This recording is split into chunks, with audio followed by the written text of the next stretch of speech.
deal with a few things. I want to go to Ezekiel chapter 12. We're going to try to, I'm going to tell y'all, for those that ain't used to me, we be rolling.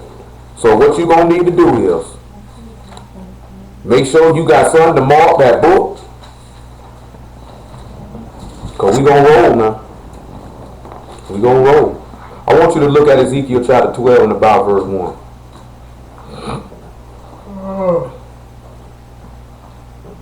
Ezekiel chapter 12 verse 1. Listen what it says. The word of Yah also coming to be saying, Son of man, thou dwell in the midst of a rebellious house, which have eyes to see, and see not. They have ears to hear, and hear not. For they are a rebellious house. I want you to come to Matthew chapter 15. That's what the problem with this people is right now. We are rebellious people. We got eyes, we don't see nothing. We got ears, we don't hear nothing. Why do you think the Lord always said, he that have ears to hear, let him hear? I wish you would look at that there too. That goes for everybody tonight. Some of y'all got eyes and blinded the day long. Matthew chapter 13. Let me probably about verse 9, I suppose. Matter of fact, make it verse 9 what I wanted. Matthew chapter 13, verse 9. 13 and 9. 13 and 9. Matthew 13 and 9. Let's see what Matthew 13 and 9 say. Matthew 13 and 9. Let's see what it say. Who have ears to hear, let him hear. And the disciples came and said unto him, Why speak thou unto them in parables? He answered and said unto them, Because it is given unto you to know the mysteries of the kingdom of heaven, but to them it is not given. Now we were talking with some brothers. That was just last night, wasn't it? Well, that was last night. We were looking at a few things, and the brother was like, man, ain't a lot of people in Israel speaking these things. They're not speaking them because it wasn't given to them to know. So you have to sit back and start looking at this thing. That's why I mentioned that to my member first. How you sit here and hear the word and you still go sin afterwards? That says a lot about your character and your level of intelligence. That tells me your level of intelligence is next to nothing. You know what I'm talking about? Because ain't no way in the world I would hear about the Son of God, hear stuff that I know that people are not hearing, and take that for granted. We were talking about this here, and I seen somebody post this right after I was talking to my old lady about this. We were down there walking on the river wall. And I told her, I wasn't even looking for this. What came to mind was the Beanie Siegel record, The Truth. But not what he said afterwards. He was like, I didn't even seek this here. He was like, I feel sorry for those who did. Took him out a record deal. I wasn't even looking for the word. I wasn't even thinking about the word. And it came to me. You know what I'm saying? I didn't find him, he found me and gave me a precious gift. I don't take that for granted. You know what I'm talking about? Like Paul said, I make you a partaker of my gift. And you're going to sit there and hear it and do opposite. Something has to be seriously wrong with you. And then some of y'all sit back and argue and talk with people. You know they stupid. I done told some of y'all, like, why y'all even sit back and entertain stuff with niggas you know are stupid? Why are you even doing that? You know what that tell me? You got to be stupid. You know what I'm talking about? Like, for real now. Why you gonna sit back? I know these people don't know what they talking about. I know they retarded. I'm gonna go back and forth with them. What that say about you? Like, what are your motives? What are you doing? What's wrong with you? Look at verse 12. For whosoever hath, to him shall be given, and he shall have more abundance. But whosoever hath not, from him shall be taken away even that he hath. Therefore speak I to them in parables, because they see not, and hearing, they hear not, neither do they understand. And in them fulfilled is the prophecy of Isaiah, which saith, By hearing ye shall hear and not understand, and seeing ye shall see and not perceive. For this people's heart is waxed gross, and their ears are dull of hearing, and their eyes they have closed, lest at any time they should see with their eyes and hear with their ears, and should understand with their heart, and should be converted, and I should heal them. That's what's wrong with the people. You got eyes but you blind. You got ears but you deaf. How you walk around here blind and deaf? It's a TV show that I see a lot of Israelites like to watch. I don't know why they watch it. The Walking Dead. What a Jew sitting around watching zombies for, and we ain't even supposed to be dealing with that type of stuff. If you could got caught messing with Divine Nation, you supposed to be put to death, but you gonna watch it on TV? It's a lot of Israelites out here walking dead. That's what they used to say. What they said on what they Green Mile, dead man walking. Don't y'all realize a lot of people are dead men walking? Some of y'all are dead men walking. What you gonna do about it? If you don't have a Ruach HaKodesh, you a dead man walking. What you gonna be doing so you can attain it? What would you be willing to sacrifice and lose so you could attain it? You know what I'm talking about? Because if you don't have the spirit, you're going to hell. Ain't nobody telling y'all that though. Paul told you don't have the spirit of the Messiah, you're none of here. You check out of here today, you're done. Niggas all up in uproar about somebody got mad with me because I told them, nigga, that's sinner problem. How you know Eric Garner was a sinner? Because what they said in the media, I ain't got no care about what them white folks said in the media. Nigga, I wasn't watching none of that stuff. And I wouldn't even know when he did. The officer didn't get indicted if it wasn't for social media. I didn't know nothing about it. Now niggas got catchphrases. I can't breathe. That man dead and going to hell. How about the fact you ain't got the spirit? Nigga, you can't breathe.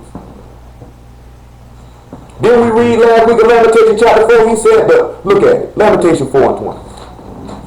We done with Matthew 13, but I want to go to 1 Timothy chapter 4 after this Lamentation 4 and 20. I didn't want y'all to look at something. You ain't got this here, you ain't got no breath in you. We're going to get to the crux of the matter what the Lord got us to do. 4 and 20.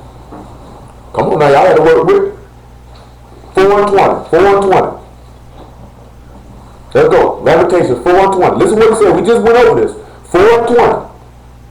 The breath of our nostrils, the anointed of Yah, who are taken in their pits, of whom we said under his shadow, we shall live among the heathen. He said, this is the breath of your nostrils. Now, all my people should know who they're talking about. Who the breath of your nostrils is. That go to Adam, right? He breathed in Adam's nostrils. He made him a living soul. We know that Job, look at Job 33 and 4 real fast.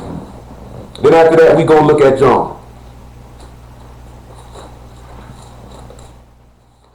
Job 33 and 4.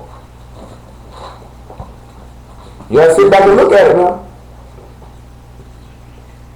If you ain't got no breath in your nostrils, you dead. Hold on, somebody got a lot of noise going on. The Spirit of God has made me, and the breath of the Almighty has given me life. He said the Spirit of God made him, and the breath of the Almighty gave me life. What is talking? What besides what we looking at, right? What that take us to? What that talk about? How did the Lord fulfill that? Not just with Pentecost. Remember, he said it made him. So what that take us back to? Not just with Adam. I'm talking about with the Lord specifically. Remember, when did he become the Son of God? The resurrection. Because the key word we're looking for, because he said he made me. He wasn't declared and made the Son of God till he rose from the dead. You know what I'm talking about? Remember, say the Spirit of God, the breath. Remember, because it was the breath of Almighty that rose him from the dead. We'll look at it in Romans chapter 8. But now come back to John chapter 20. I mean, your answer with Pentecost wasn't wrong. It just wasn't what I was looking for. And the answer for Adam wasn't wrong. That just wasn't what I was looking for.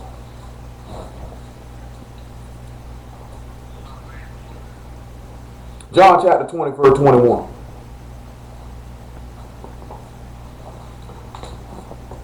John 20, verse 21. John chapter 20, verse 21. Then said Yahshua to them again, peace be unto you, as my Father has sent me, even so send I you. And when he said this, he breathed on them, because the breath of our nostrils from the anointing of Yah. And said unto them, receive ye the Ruach HaKodesh. He breathed life into them. It's the Spirit of the Almighty that give you life. Romans chapter 8. Verse 9, it's imperative that you get this man's spirit. See, most of these people are not teaching you how to get the man's spirit.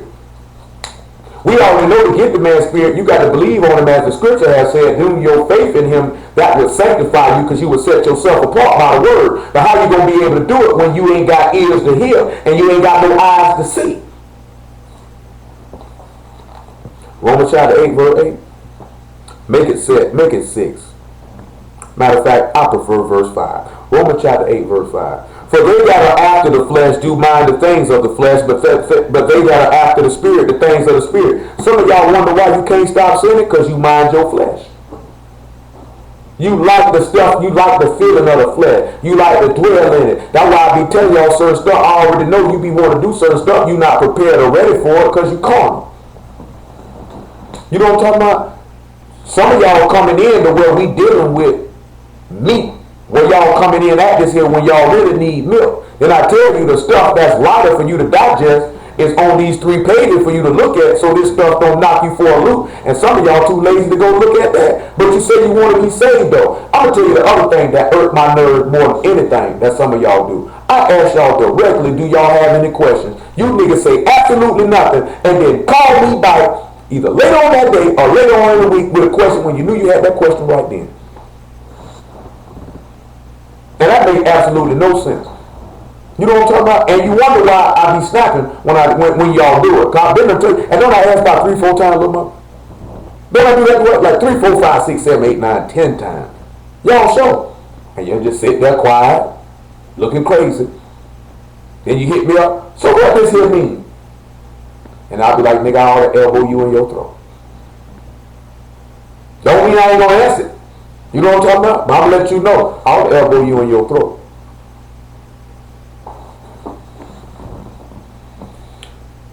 For to be carnally minded is death, but to be spiritually minded is life and peace. Because the carnal mind is enmity against God, for it is not subject to the law of God, neither indeed can be. So they that are in the flesh cannot please God. There is no way you can be carnal minded and please God. Some of y'all want to try to mix the flesh and the spirit. You can't do it. Let's see why. But ye are not in the flesh, but in the spirit, if so be that the Spirit of God dwell in you. Now, if any man have not the Spirit of the Messiah, he is none of his. So if you don't have the Spirit of the Messiah, you going to hell. You do not belong to God. How you going to get around that? How you going to make it? Romans chapter 8. Y'all got to roll now, because I be rolling. I can't got this here. You're going to have to listen close now.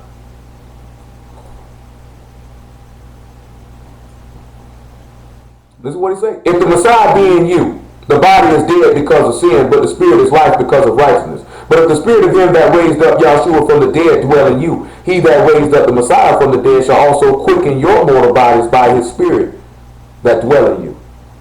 Therefore, brethren, we are debtors, not to the flesh, to live after the flesh. See, you debtors, see, you owe God, right? Because see, this man bought you back with his blood, and ain't nothing you can give him but your body as a living sacrifice. See, you owe this man. See, ain't nobody gonna tell y'all that. You owe this man. Y'all do know that, right? He said you sold yourselves for nothing, but you'll be redeemed without money. The man bought you back with his blood. You owe me. You forever in this man's debt. You know what I'm talking about? That means you need to stop living after your flesh and what feel good. Or what I think, or what I feel. I like this. You're gonna like hell too. And I want to let you know, if you like doing what you want to do, don't be trying to hide when it's come time to go to hell. Make sure you get to the front of the line. Make sure you raise your hand and say, judge me first, please. Judge me first. I'm ready to go. I'm ready to take my lot in the lake. As we had read in Psalm 75, I'm ready to drink this cup. That you said that you're going to wring out the dregs and the wicked going to drink. Please let me get my cup. I'm ready to taste it. Don't be trying to hide now. Make sure you get to the front. You don't need to love free drinks. Make sure you get to the front. He said, for if you live after the flesh, ye shall die. But if you through the Spirit do mortify the deeds of the body, you shall live. That means through this man's word, you ought to kill your flesh. Some of y'all done had enough word where you shouldn't be wrestling with some of the stuff you be wrestling with. Some stuff should have been done put away by now. It makes no sense. It makes no sense whatsoever.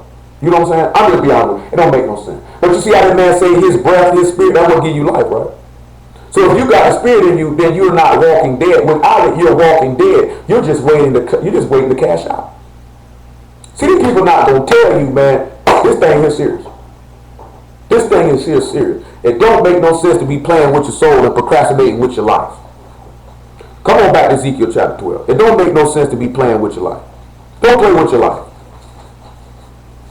Just don't do it. These people not going to tell us nothing. See, the word ought to motivate you to change your life.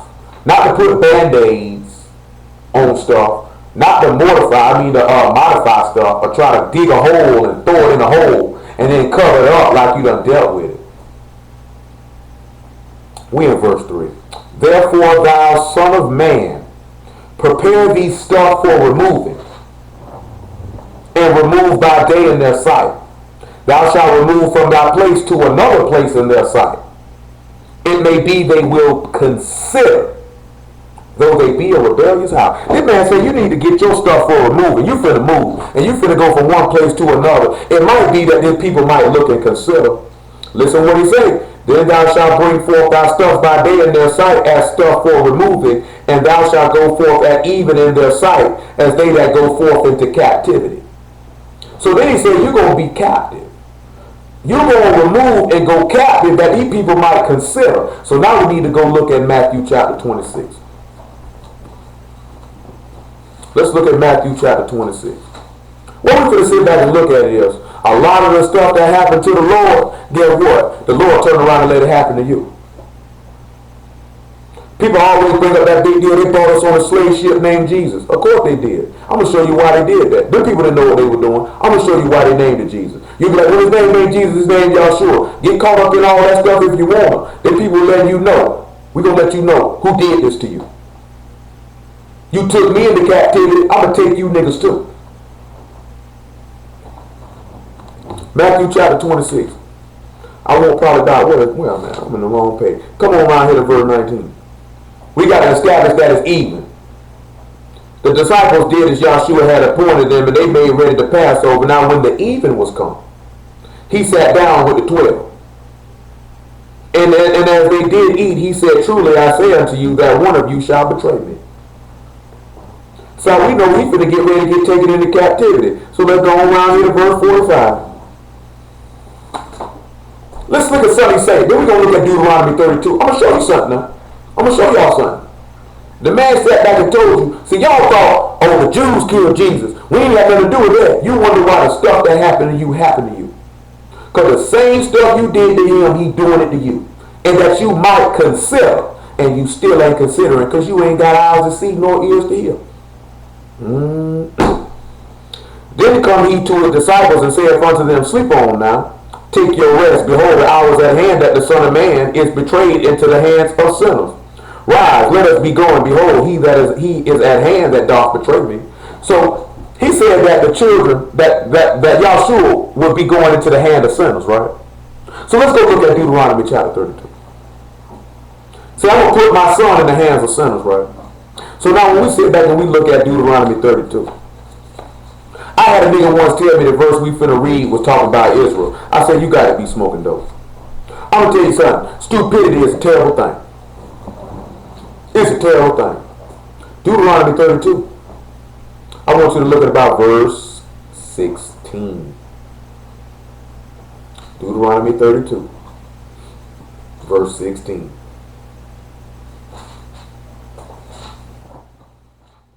They provoked him to jealousy with strange gods. With abominations provoked they him to anger. You wonder why God mad at his people. Y'all wonder why Mike Brown gets shot dead in the street. You wonder why Eric Garner get choked out in the middle of the street. You wonder why a 12-year-old boy get killed by the police. Because you worshiping strange gods. You moving the man to anger. You around here talking about Allahu Akbar. You around here with crosses on your neck. You around here with Caesar Borgia tattooed on you. Got fishes on your car. Crosses on your wall. Celebrating Christmas, Thanksgiving, and Easter. This man is 38 high. You ain't even considered. They sacrificed on the devils. Guess what? Y'all are sacrificed to get your children Christmas. You're sacrificed to do all this stuff for devils. Won't sacrifice nothing for y'all. He say, not to God, to gods whom they knew not, to new gods that came newly up, whom your fathers feared not. Some of these stupid niggas finna get ready to celebrate Kwanzaa. Niggas don't even know where it come from. Niggas just doing something. They say that's an African holiday. We African, we black, we might as well keep Kwanzaa. Right? They say, I see niggas around here got black, red flags. Sit your stupid butt down somewhere. Listen what he said, though. Listen what he finna say. Of the rock that begat thee, of the rock that birthed you, thou art unmindful, and hast forgotten God that formed thee. Hold on. Did we just hear how the Spirit of God made him the Son of God? Now I want you to go come over here with this Deuteronomy 32. Come over here and look at John chapter 1, verse 12. See, y'all done forgot about the man came to make you the sons of God. You done forgot him for some strange gods. You done forgot. We'll look at 2 Corinthians chapter 11, verse 1 after this. You done forgot him for this other Jesus, for this other Yahshua. Come and tell you, for those of y'all who don't know, we don't sweat that stuff like that. You saying Jesus, that don't bother us over here. I don't even sweat that. You know what I'm talking about? That don't bother me in the least bit. Cause I done told some of y'all before, I know some men way more righteous than some niggas who don't never say Jesus than some who don't. That ain't no big deal. You don't think that man know that these people call him? That man know his name, Yahshua. He also know that they call him Jesus. You think that man don't know that? You think he don't know that? You think he don't know the difference between him? See, we get caught up on the name. This man looking at, do you know me in this book? Once you know me in this book, I'll let you know what my name is. What good is you knowing his name and you don't believe on him and you disobedient? What good is it? If Jesus is Yahshua, but you a sinner, it could be doo-doo falling out of you. It could be Herb, Johnny, Timmy, it don't make no difference. You still going to hell. You know his name though. But do you know him? Because if you knew him, then you would follow his example. If you knew him, you would do as he did. If you knew him, you would have the faith and confidence in Yah that he had. John chapter 1, verse 12. Make it 10. Matter of fact, I want verse 6. There was a man sent from God whose name was John. The same came for a witness, to bear witness of the light, that all men through him might believe. He was not that light, but was sent to bear witness of that light. That was the true light, which light every man that cometh to the world. He was in the world, and the world was made by him, and the world knew him not. Some of y'all still don't know him. He in the world right now, according to these scriptures. And that's why Paul said, how can you call on him whom you have not heard, and how you can believe on him whom you have not known? Everybody scream, I believe in Jesus 95% of the time. No, you don't. You ain't never heard of it. You think you done read some stuff in the New Testament and you think you know him. But you don't know him. If you can't be able to go through the scriptures and know why he did what he did, why he said what he said, you don't know the man. You would know how he operates, know how he works, know how he moves, and then you would be able to follow suit. He said, and you know why the world didn't know him? Because they had eyes to see and couldn't see, and they had ears to hear and heard not. He came into his own, and his own received him not. But as many as received him, to them gave he power to become the sons of God, even to them that believed on his name, which were born not of blood, nor of the will of the flesh, nor of the will of man, but of God. See, a lot of us don't sit back and realize this man came to birth us, to make us like him. Look at Luke chapter 6, verse 40. We still on Deuteronomy 32. It wasn't nothing else we were holding. I got some stuff in my mind. Luke 6 and 40. Luke 6 and 40. Listen what the man tell you. This ain't nothing new for some of y'all. Luke 6 and 40. The disciple is not above his master, but everyone that is perfect shall be as his master. Now I had an idiot tell me, see, we can't be like Christ. We can't be like him. We can be Christ-like. I said, nigga, what did it mean to be Christ-like? I had to call him a nigga because he was talking like one. Sounded like one. To be Christ-like is to imitate. I said, don't if you imitate somebody you like them? Yeah. So then you just say the same thing I just said. No, see, you twisted my word. I said, you sound just like a nigga in jail. You know what I'm talking about? How you gonna say you can be Christ-like, but Christ didn't sin, but we always gonna sin? We can't be like him, but we gotta be Christ-like. That's when you want to do this here. That's when you want to lay your goon hand down. You know what I'm talking about? You don't want to give him a smack, you want to lay your goon hand down. So when you lay your goon hand down, that means I'm trying to slap this nigga so hard that his family gonna feel it. See, I know some people later put me in a post. She said she got mad because I was calling men niggas. I say, shoot, if you ain't a nigga, it shouldn't bother you. See, sometimes the Lord didn't have me say certain stuff because he know people going to zero in and focus on that. She said, how can you tell a woman she going to hell for teaching her child the word? I said, real easy. I put the sentence together in my mind, and then because I was taught how to speak, I put the sentence together and it just comes out one word after another. You are going to go to hell if you're teaching the Bible. You know what I'm talking about? It's not hard. See, let's try it again. Let's try it together. That's what they say on the TV, on the kid shows. Let's try it together. I'm just being honest because we were talking to the brothers about this last night. People be quick to scream, women can teach the women and the kids. Where that's at in the law? Where you ever read that at? I ain't never read it. Paul said, I know what Paul said. You got a scripture to back that up, because that's a Paul's epistle letter. If Paul said the older women's supposed to teach the younger women good things, can you show me a woman teaching a woman some law and prophets in the scriptures? Oh, you can't count. So we know that ain't what Paul was talking about now, was it? So if I open up my mouth and say, look here, woman, if you teaching your children the word, you going to hell because you are a witch. Because you are rebelling against the word of God, and rebellion is as witchcraft. And the law say, suffer not a witch to live.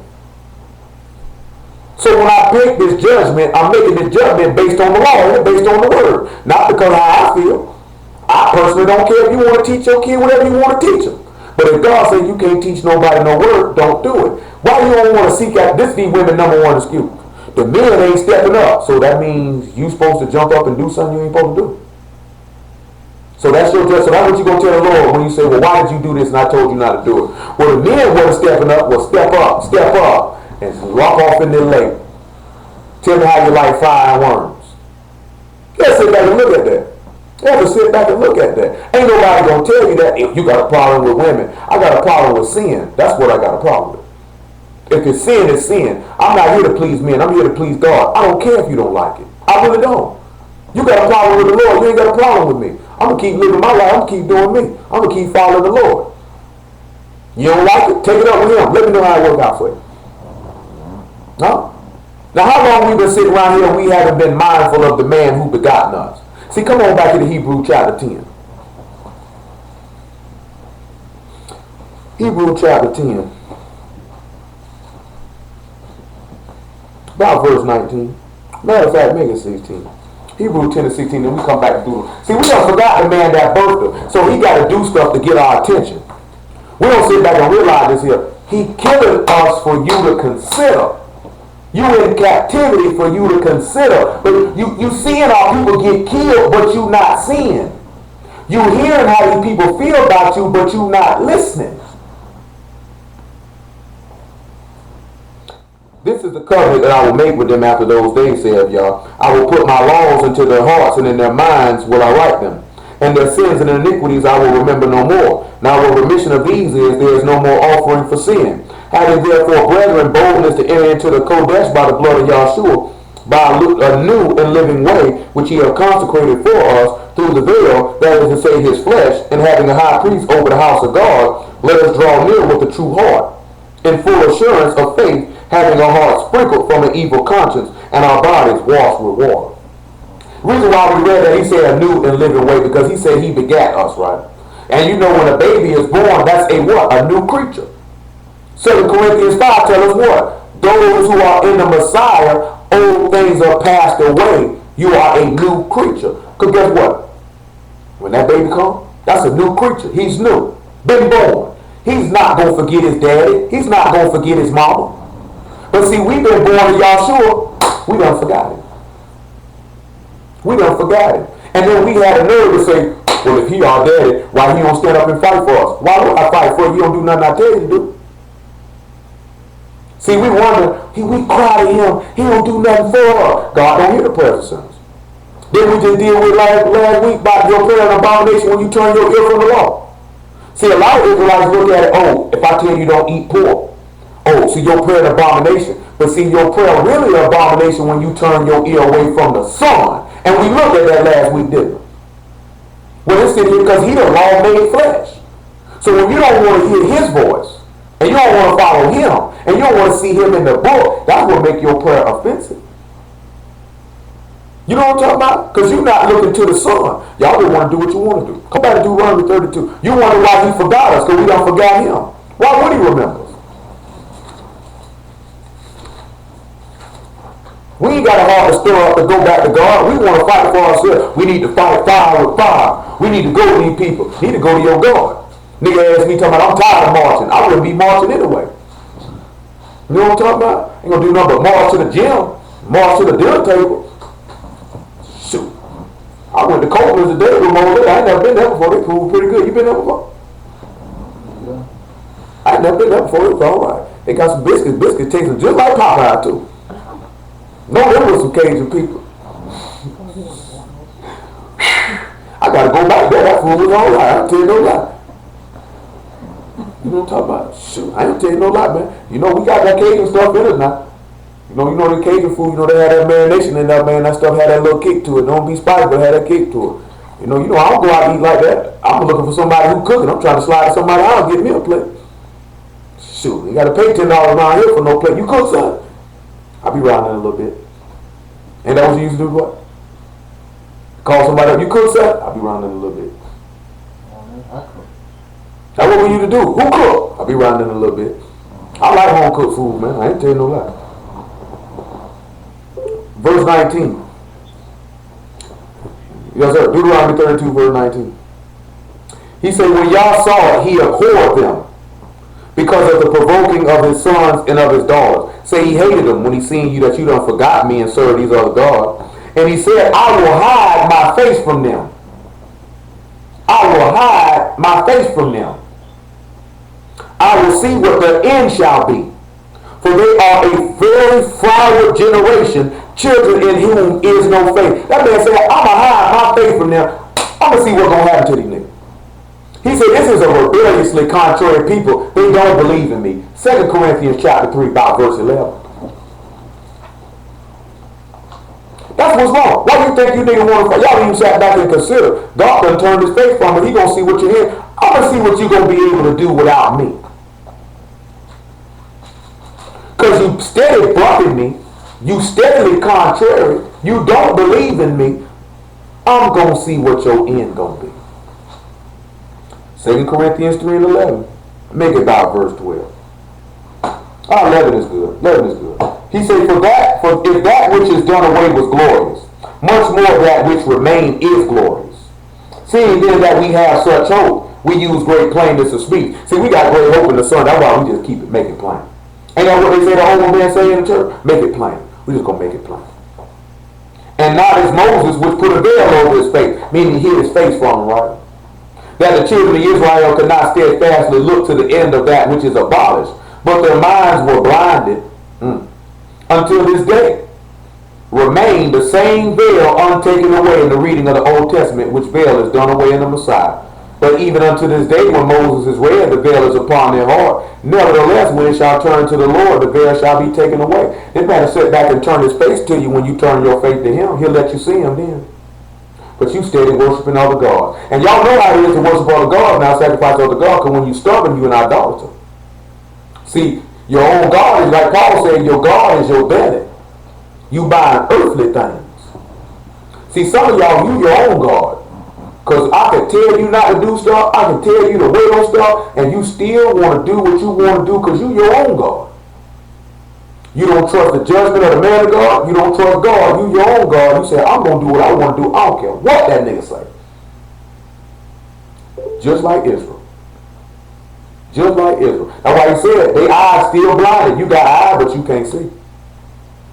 Got eyes, you can't see. Can't even consider why what happened to you happened to you. Come on back to Deuteronomy 32. I didn't want to read. We came here for verse 21. But I think we'll read some more. I think we'll read some more. I just want you to hear this and consider.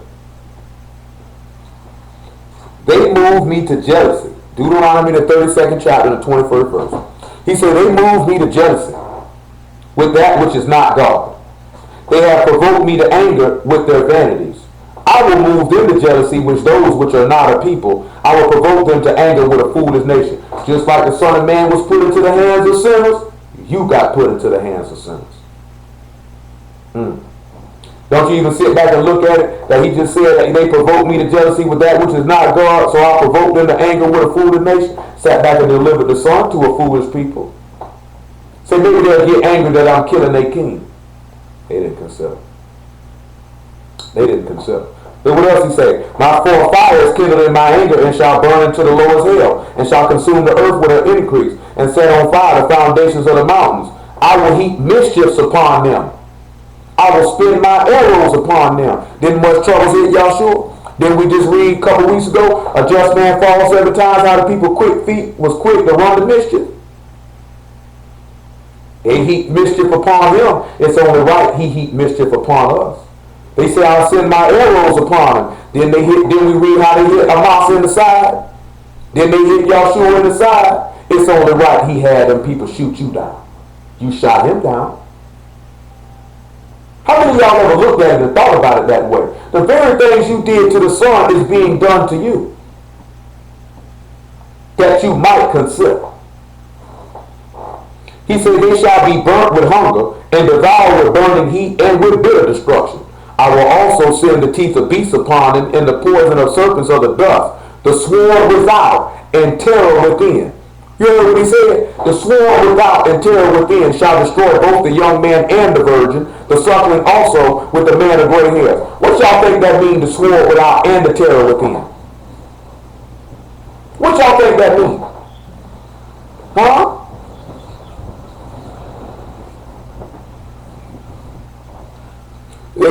Guess what that means. Y'all gonna kill each other, and I'm gonna have these people kill you. And guess what?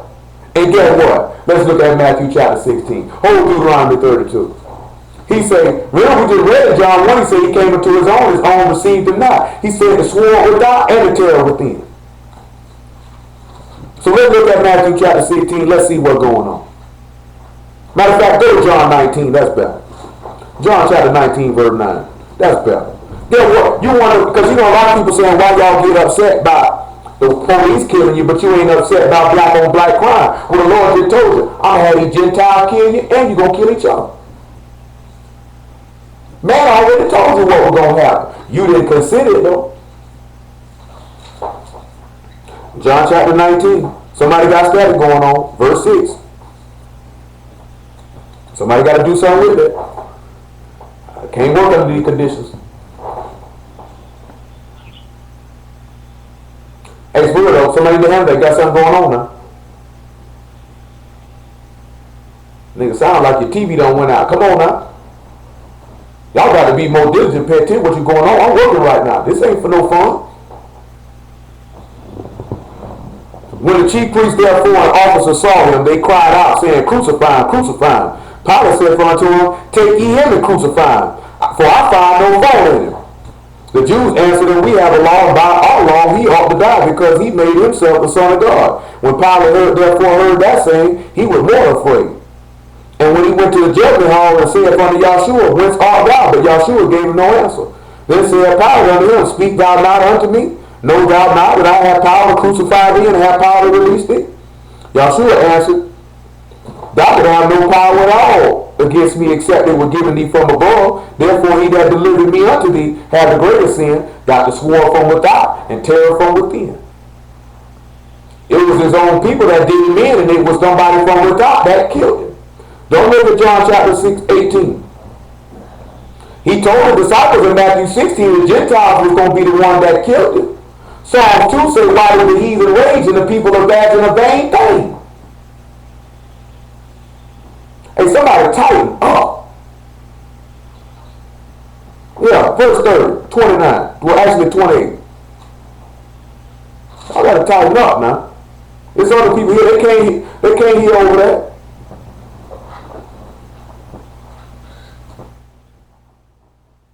They everybody got to mute their phone, but if you got stuff going on and you're trying to do 30 different things other than listen to the word, then put your phone on mute. I know some of y'all right now playing on your phone, you all on Facebook, then that stuff more important to you than the word, and you know you ought to go to hell because you telling the Lord, this stuff I'm doing over here, that's really more important than me knowing you.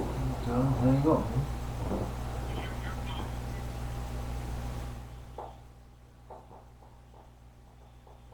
Shoot, they ain't muting the phone, they ain't even hung up yet. Nigga sound like they got radio static. Nigga probably sitting around there asleep, slobbing out their mouth. Go and cut your phone off, do something. He said, Then they led Yahshua from Capheus unto the hall of judgment, and it was early. And they themselves went not into the judgment hall, lest they should be defiled, but that they might eat the Passover. And Pilate went out unto them and said, What accusation bring you against this man? They answered and said unto him, If he were not a malefactor, we would not have delivered him up unto thee. Then said Pilate unto them, Take ye him and judge him according to your law. The Jews therefore said unto him, It is not lawful for us to put any man to death, that the saying of Yahshua might be fulfilled, which he spake, signifying with death he should die. Swore from without, terror from within. Because he came into his own received him not. Because they had eyes to see and ears to hear, and they didn't have eyes to see nor ears to hear, and they didn't consider. Same way we not considering right now. Come on back to Deuteronomy 32. Y'all didn't even sit back and told you. That man told you these white folk gonna be Gentiles gonna kill you. And guess what? And your own people gonna kill you. And they gonna kill the young men and the virgins. Guess what? Y'all done seen them kill young women. You done seen them kill old people. You done seen them kill babies. You done seen them like this here. You thought the man was playing. Yeah, I know it was. You thought he was just talking. I know it was. Verse 26, he said, I will scatter them in the corners. I will make the remembrance of them cease from among men. It was not that I feared the wrath of the enemy, lest their adversaries should behave themselves strangely, and lest they should say, Our hand is nigh, and y'all have not done all of this. That's how these people feeling like God ain't did this. Hold on though. For they are a nation void of counsel. Don't you know they say what the people, he said when there lack of vision, the people perish. See, we ain't getting no recommended course of action. We got too many false prophets out here. Hold on. Neither is there any understanding in them. Let's go to 1 Timothy chapter 4, verse 1. He said, this is whole Deuteronomy 32. This is a nation void of counsel. This is a nation void of counsel. And the one part here, we're going to listen to anybody.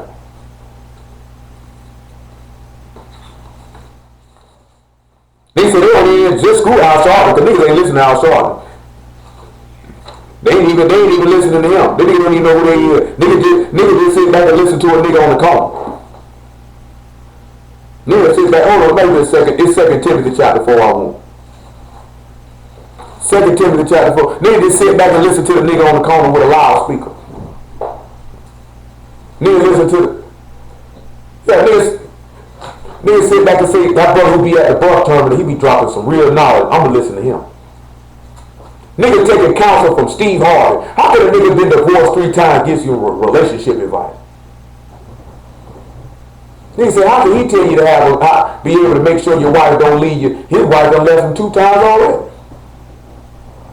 How you gonna listen to a nigga that had a lace front fade? That's what I want to know. How am I gonna listen to a nigga that had a lace front fade? You just clean though. Nigga had a weed fade. I can't listen to this nigga. I ain't gonna take that away from him now. That nigga suits be on point. I ain't gonna never take that away from him now. That's a sharp dressing dude. But I can't listen to a nigga with a weed fade though. I ain't know he had a weed fade till he went bald head. And then I sat back and looked at how his head was shaped. I said, ain't no way in the world that came out of his scalp.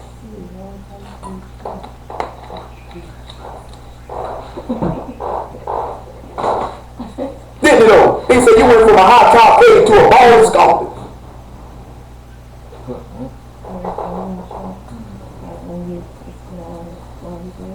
That nigga went straight bald. That nigga said, I'm tired of rocking this weed.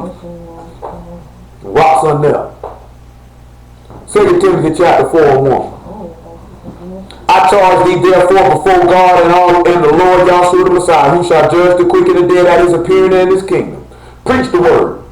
Be instant in season and out of season. Reprove, rebuke, exhort with all long suffering and doctrine. Guess what? I'm going to preach the word whenever. When you want to hear it, when you don't want to hear it. When it's hot, when it's cold. When it's dark, when it's light. Middle of the day, late at night. It don't make no sense. It don't make no difference. It don't make no difference. Then what he say? For the time will come when they will not endure sound doctrine, but after their own lust they shall heap to themselves teachers having itching ears, and they shall turn away their ears from the truth, and shall be turned unto fables. We looked at this already. Go look at the book of Judges with Micaiah. Dude set him up to be a priest. They was giving anybody to be priests, even the most basest men. You got some of the most basest men priests. They say, how Jesse Jackson gonna be a priest? Nigga around here cheating on his wife. We uphold Martin Luther King. The man cheated on his wife almost every day. How you gonna sit here and uphold a man couldn't even be faithful to his wife? You know he wasn't faithful to God, so there was no way he could be faithful to you. But niggas be quick talking about what would MLK say about his dream. So he said, when did that nigga talking about he'll stop cheating on his wife? That's what I want to know. I don't trust a nigga can't be faithful to his wife. You a low down dirty nigga. You know what I'm talking about? You not a nigga. Yeah, you not a trustworthy man. You not a trustworthy man. You can't be faithful to your wife. You gotta get that, man. If you cheat on your wife, that means there's no level, what's the word I'm looking for? Integrity. You know what I'm talking about? No type of virtue. Ain't that in you redeemable, period. You can't even be truthful to your wife. Come on, man. And that's what's going on right now. We done set up base men. You have many kings of Israel just set up anybody to be a priest. Anybody. And guess what? That's why people sit back and they'll run the TD Jakes, or they like to run the ISUPK, or run the Creflo Dollar, or run the Joel Osteen, or run the whatever lady name is, Paula White, what's that lady, George Myers, Bill Winston. You know what I'm talking about? GMS. It don't matter. Nathaniel Sam, because their ears itching. I need to find somebody who's gonna tell me what I want to hear. You know what I'm saying? I need somebody to tell me what I want to hear. I don't want nobody to tell me the truth. I might save my soul. That's why it's a nation void of counsel. You know what I'm talking about? You're not getting nothing the way you can save your soul. Remember we dealt with this before, 11 to Jeremiah. Your priests are not finding out your sins to turn your captivity from you. See, these people not finding out your sins to get death from off of you. You know what I'm talking about? So therefore you still in the bondage of sin and death. Because these people not finding out your sins. They're not telling you the truth. See, you want somebody to pat you on the head. This, so I used to deal with a woman. She was like, you need to motivate people. People need to hear an encouraging message. I'm going to tell you an encouraging message. I'm going to encourage you to stop sinning before you go to hell. That's all the encouragement you need right there. You know what I'm talking about? Be encouraged to cease from sin and save your soul. Put that sin away. You know what I'm saying? Let them be with Paula White down there in Orlando, if I'm not mistaken, with a whole bag and say, oh, we got a pantsuit on, talking about sending me some money. About to send your stinking butt no money. How about you get that bad makeup out your face? You ain't got no business putting no makeup on, but at least go buy some good stuff. You getting all these people money, you around here buying makeup out of Walmart. At least you gonna put some makeup on, go get some MAC Cosmetic cover girl or something. Come on back around here to Deuteronomy 32. Ain't saying no understanding in this people. Remember, we done talked about this before. He said he'll give you pastors to feed you with knowledge and understanding. Yahshua is the good shepherd. He sat down after his resurrection and fed his disciples with knowledge and understanding. So we have no understanding of the Son whatsoever. We know the Son of God has come and given us an understanding, but we don't know him that is true. We don't dwell in him, therefore we don't have eternal life. Man, these people out here playing with our lives, and we just happy with it. We just skinning and grinning. We just walk right on off the cliff with them. Niggas creep the screen. We need unity, brother. I ain't unifying with you niggas. I ain't trying to unify with everybody. I know dudes sit back and they run with dudes who they know don't believe in the Messiah. You ain't my brother. Why would I sit down and eat with you? That's them. They do what they want. Verse 29. Hold on, y'all. What's up, homie? Chillin', man. We putting in some work. You want to roll? All right. Got my man Quab on here. You can say hello to the people, Quab. There's plenty of them on here.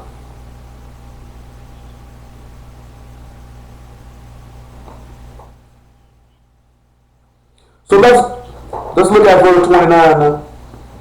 Because he said these people ain't got no counsel. That's why we read that earlier. That's why we mentioned that we pray the Lord of the harvest send forth laborers into his harvest, because the harvest is plentiful, but the laborers are few. That this people might get some counsel. Yahshua came to give us the righteous counsel. And then he sent forth laborers to do the same thing. That's why he said, he that receive you, receive me. And who that receive me, receive him that sent me. That way you will have counsel and understanding. But see, y'all don't want to hear God preachers when they come. So you want a nigga to tell you, be a revolutionary and fight, fight, fight. But we see when they came to get Yahshua, he took that. He took that. He said, how else the scriptures going to be fulfilled unless I take it? He said, ought the Messiah to suffer to enter into his glory. See, a lot of y'all not going to enter into God's glory because you don't want to suffer. And guess what? You really think you hard because you fighting back, but in actuality, you's a coward. You know what I'm talking about? You's a coward. You know what I'm talking about? Because that means you really didn't trust. Remember, we just looked at it last week. I'll commit my call to God. Yahshua committed himself to he that judges righteously. The reason we just read it in verse 20, this is a people who have no faith. You don't believe in God. You don't trust in salvation. There's no way you'll prosper. See, y'all think it's all about commandments. And it is. Because the commandment is just and good and Kodesh. And we got to keep it. But it's the faith in God that you need. Remember, we did look at it last week. Without faith, it's impossible to please him. You got to believe that God is and a rewarder of those that diligently seek him. See, y'all actually don't believe this man going to raise you from the dead. That's why you're not willing to die. You really don't believe that he will come through here and smash these people and take them down. You really don't believe that. See, you just like the wicked Pharisees. If he up there give us a sign, he said he give a sign to a wicked and adulterous generation, and the sign will not be given. Verse 30, Little verse 29, he said, oh, that they were wise, that they understood this, that they would consider their latter end. Oh, if you were wise. But look what else he say.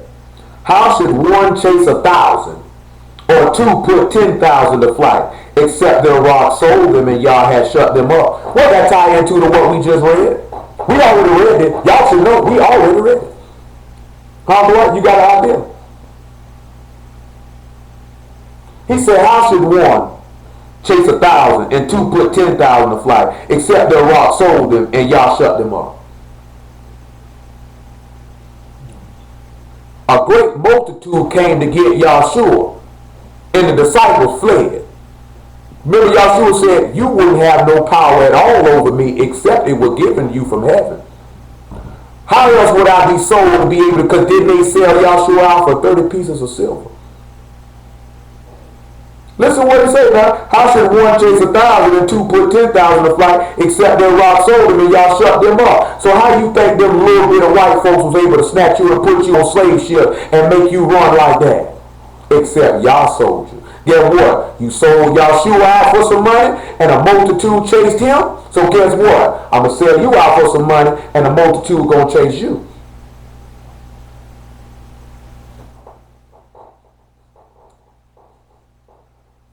He said, for their rock is not as our rock, even our enemies themselves being judges. Guess what? The heathens worship idols. Our enemies are themselves. They know that God ain't like our God. They know it. Nigga, come on, man. These Arabs been clean screaming, Allah, Allah, Allah. Allah ain't came through yet. Where Krishna at? Where Buddha at? Nigga probably sitting around here, probably got skid marks all in his drawer, can't get him out of his book. That's why he can't get nowhere. Say, I can't get up, I'm 600 pounds. I get there after a while. You go walk in the Buddha temple right now, you can pee on Buddha, what are you going to do? I walk in the Buddha temple right now, urinate right in his face. Nigga can't even lift his hand up and wipe it off. I kick that nigga over, look him in his face, say, get up. What you going to do, nigga? I dare you to get up.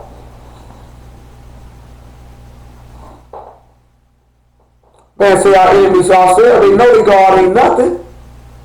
They gods are things are made with men's hands. Lord have mercy. Lord have mercy. Luke chapter 21. Remember now, he said, I will give you into the hand of a foolish people. They gave him to the hands of foolish people. Gave Yahshua the hand of foolish people. They took him into captivity that you might consider.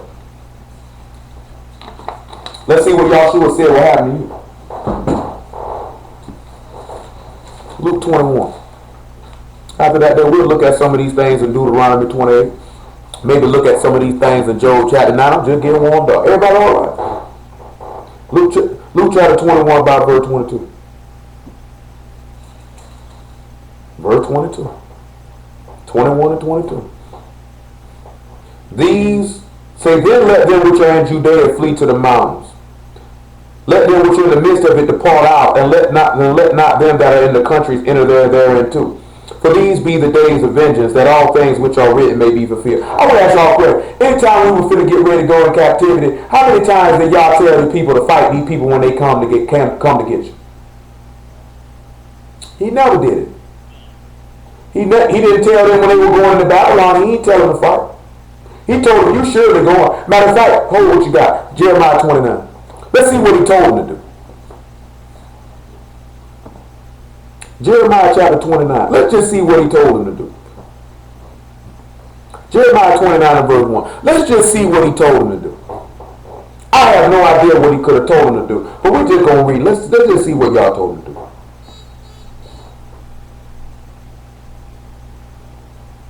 Now these are the words of the letter that Jeremiah the prophet sent unto Jerusalem, unto the residue of the elders which are carried away captives, and to the priests and to the prophets and all the people whom Nebuchadnezzar carried away captive from Jerusalem to Babylon. After that, Jeconiah the king and the queen and the eunuchs and the princes of Judah and Jerusalem and the carpenters and the smiths were departed from Jerusalem. By the hand of Elisah the son of Shaphan, Gemariah the son of Hilkiah, whom Zedekiah king of Judah sent unto Babylon to Nebuchadnezzar king of Babylon, saying, Thus saith Yahweh of hosts, the God of Israel, unto all that are carried away captives, whom I have caused to be carried away from Jerusalem to Babylon. Build ye houses, and dwell in them. Plant gardens, and eat the fruit of them. Take ye wives, and beget sons and daughters. Take wives for your sons, give your daughters to husbands, that you may bear sons and daughters, that you may be increased there and not diminished. And seek the peace of the city, whither I have caused you to be carried away captives, and pray unto Yah for it. For in the peace thereof ye shall have peace. Now hold on, you heard what he told you? He told you, keep the peace of the city, and pray for it, right? 1 Peter chapter 2. 1 Peter chapter 2. They don't even know where these men get this stuff from. They don't even know why Peter would tell you what he said. 1 Peter chapter 2, verse 13.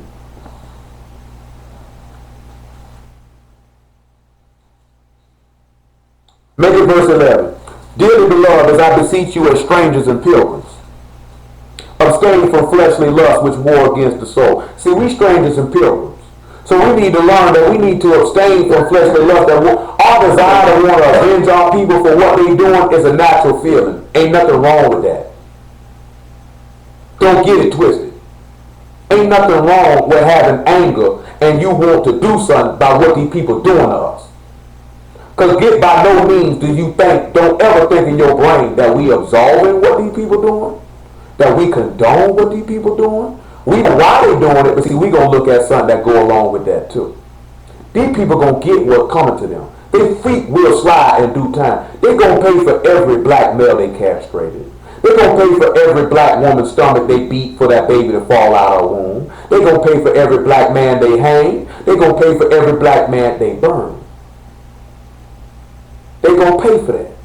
I ain't never forgot it, won't forget it. Ain't going to tell you to forget it. Always remember this place hates you, and these people hate you, and they're your oppressor, and they're your slave master. When you deal with your oppressor as forth as his people, you deal with them people with respect. You know what I'm talking about? Because you don't never know. Some of the people might want to serve God, and God might have ordained some of them to get their word. You know what I'm talking about? You don't run up on the people's school, you cracker. I hate you, cracker. We don't operate like that. We don't do no stuff like that. That's nigga stuff. We don't do stuff like that. You know what I'm talking about? You don't run around here putting your hands on nobody. You don't run around here disrespecting nobody. You carry yourself in godly behavior and Kodesh behavior at all times, showing love and compassion and keep the peace with all men. That's what our God taught us to do. That's what our God taught us to do. Dearly beloved, I beseech you as strangers and pilgrims, abstain from fleshly lusts which war against the soul, having your behavior honest among the Gentiles. Guess what that means? Stop trying to scam the people on your job. Stop trying to skim out on your taxes. You know what I'm talking about? Keep your behavior still. Keep your behavior honest amongst these people. You got Hebrews telling you ain't got to pay no taxes. Man, give them white folks their money. That man told you render unto Caesar's what is Caesar. Give unto God what is God. You don't owe them people nothing, but you owe the Lord though. Give them people their money. You belong to the Lord. Give yourself to the Lord. Give the Rothschild family their money. It ain't your money. Stop trying to cuff it. Having your behavior honest among the Gentiles, that whereas they speak among you as evildoers, they may by your good works, which they shall behold, glorify God in the day of visitation. Submit yourself to every ordinance of man for the Lord's sake. Keep the peace. whether it be to the king as supreme, or unto governors, or as unto them that are sent by him for the punishment of evildoers and for the praise of them that do well. You heard how he said the police are sought for the punishment of sinners. What you think they're up for? If you're doing good, is the police a threat to you? I want you to look at Matthew chapter 5. See, that's why he said this is a nation void of understanding. See, if them men had understanding, okay, that man said, they said a young man in New York, he was mad with the police running up on him for selling loose cigarettes. Guess what? Should have been selling loose cigarettes, wouldn't have had that problem. You might have not been doing it that day, but he was fed up from what they say, of them messing with him. And he therefore snapped. Should have kept the peace with him, you still be alive. Let's see what the Lord told you to do in Matthew chapter 5. About verse 25. I'm going to tell y'all something. One day I was walking home. It was probably about midnight. Then when I first started dealing with the word. It was 2009. And I seen 4 cop cars coming from the direction where I was going. And suddenly I just knew they were finna come and mess with me. You know what I'm saying? I knew JSO would come to mess with me. And see, in my youth, I cut the police out in a heartbeat. Go snap off. But as I was about to do it, this verse that we about to read came to my head.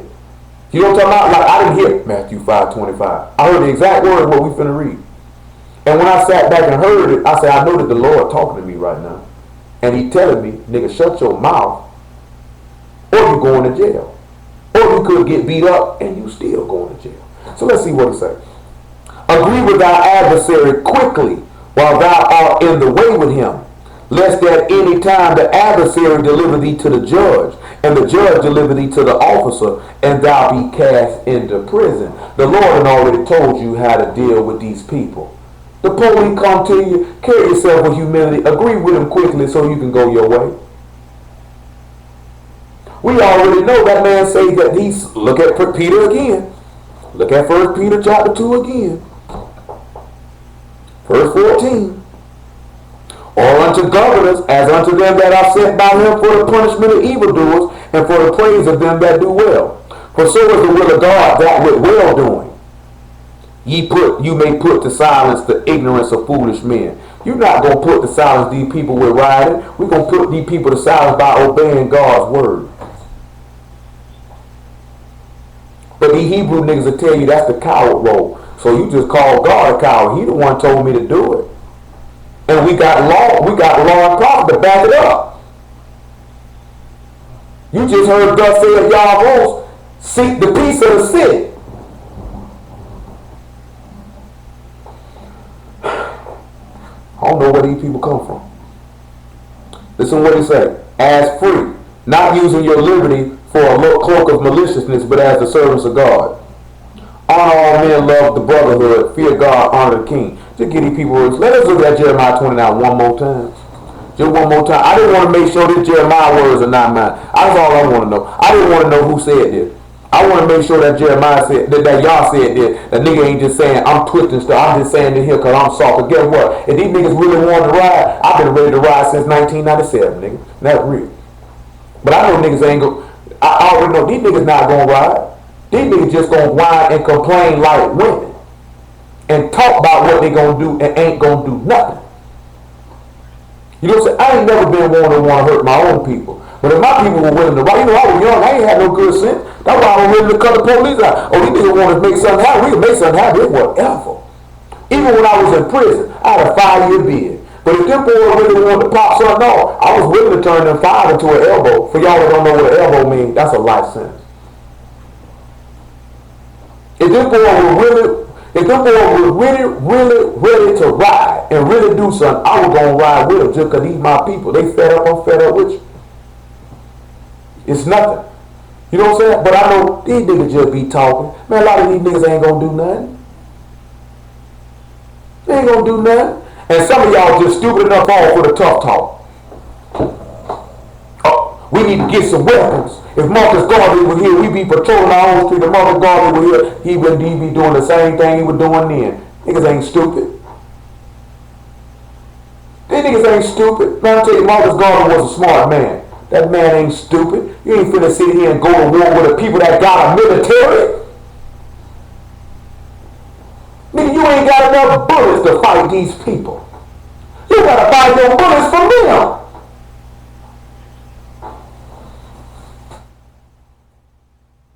That show you how dumb niggas is. You got to buy your bullets from them, and you gonna go. What you gonna do to white folks? Like, don't you sell no bullets to black people? Where you gonna get your ammunition from?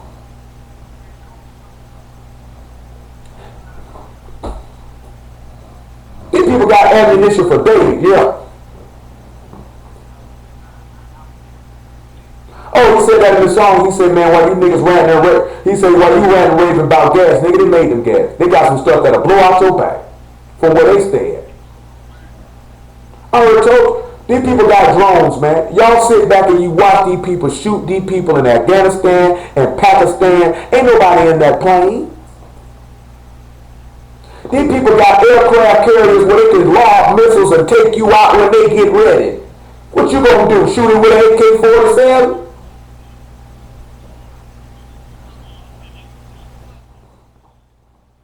Come on, man. You ain't got no surface to air missiles. Where your RPGs at? Niggas robbing the military train the trains to get the guns these people got. These people got guns you niggas ain't never seen. These niggas got guns that can flip tanks and whole buses. And you think you doing something with a yapper. Man, don't be stupid. Don't let these niggas put a battery in your back for you to fall up and get killed now. Don't let your emotions get the best of you because you're mad at what these people doing. These niggas get you slaughtered. Don't be no fool. Look what he said now in verse 7 of Jeremiah 29. Let's read verse 4 though, so we can see who's talking though. It says, thus saith Yah of hosts, the God of Israel. Okay, verse 7. I didn't want to see who would talk. Seek the peace of the city whither I have caused you to be carried away captives, and pray unto Yah for it, for in the peace thereof ye shall have peace. Hold on, but listen to what he says. For thus saith Yah of hosts, the God of Israel, let not your prophets and your diviners that be in the midst of you deceive you, neither hearken to your dreams which ye call to be dreamed, for they prophesy falsely unto you in my name. I have not sent them, saith Yah. For thus saith Yah, that after 7 years be accomplished at Babylon, I will visit you, and perform my good word toward you, and causing you to return to this place. For I know the thoughts that I think towards you, saith Yah, thoughts of peace and not evil, to give you an unexpected end. Then ye shall call upon me, and ye shall go and pray unto me, and I will hearken unto you. And ye shall seek me and find me when you shall search for me with all your heart. And I will be found of you, saith Yah, and I will turn away your captivity. I will gather you from all the nations and from all the places whither I have driven you, saith Yah. I will bring you again to the place whence I caused you to be carried away captive. The same way we took Yahshua captive in Jerusalem, he gonna bring us right back to that place. Luke chapter 21. Man say, I ain't thought no evil. Look what he told you. You better not listen to these people telling you lies and you talking about what you want to take. I'm going to tell y'all something real before we read in Luke 21. We ain't about verse 20 to 21. I'll tell you something real. If you niggas was to overthrow America, then what? You just as wicked as these people.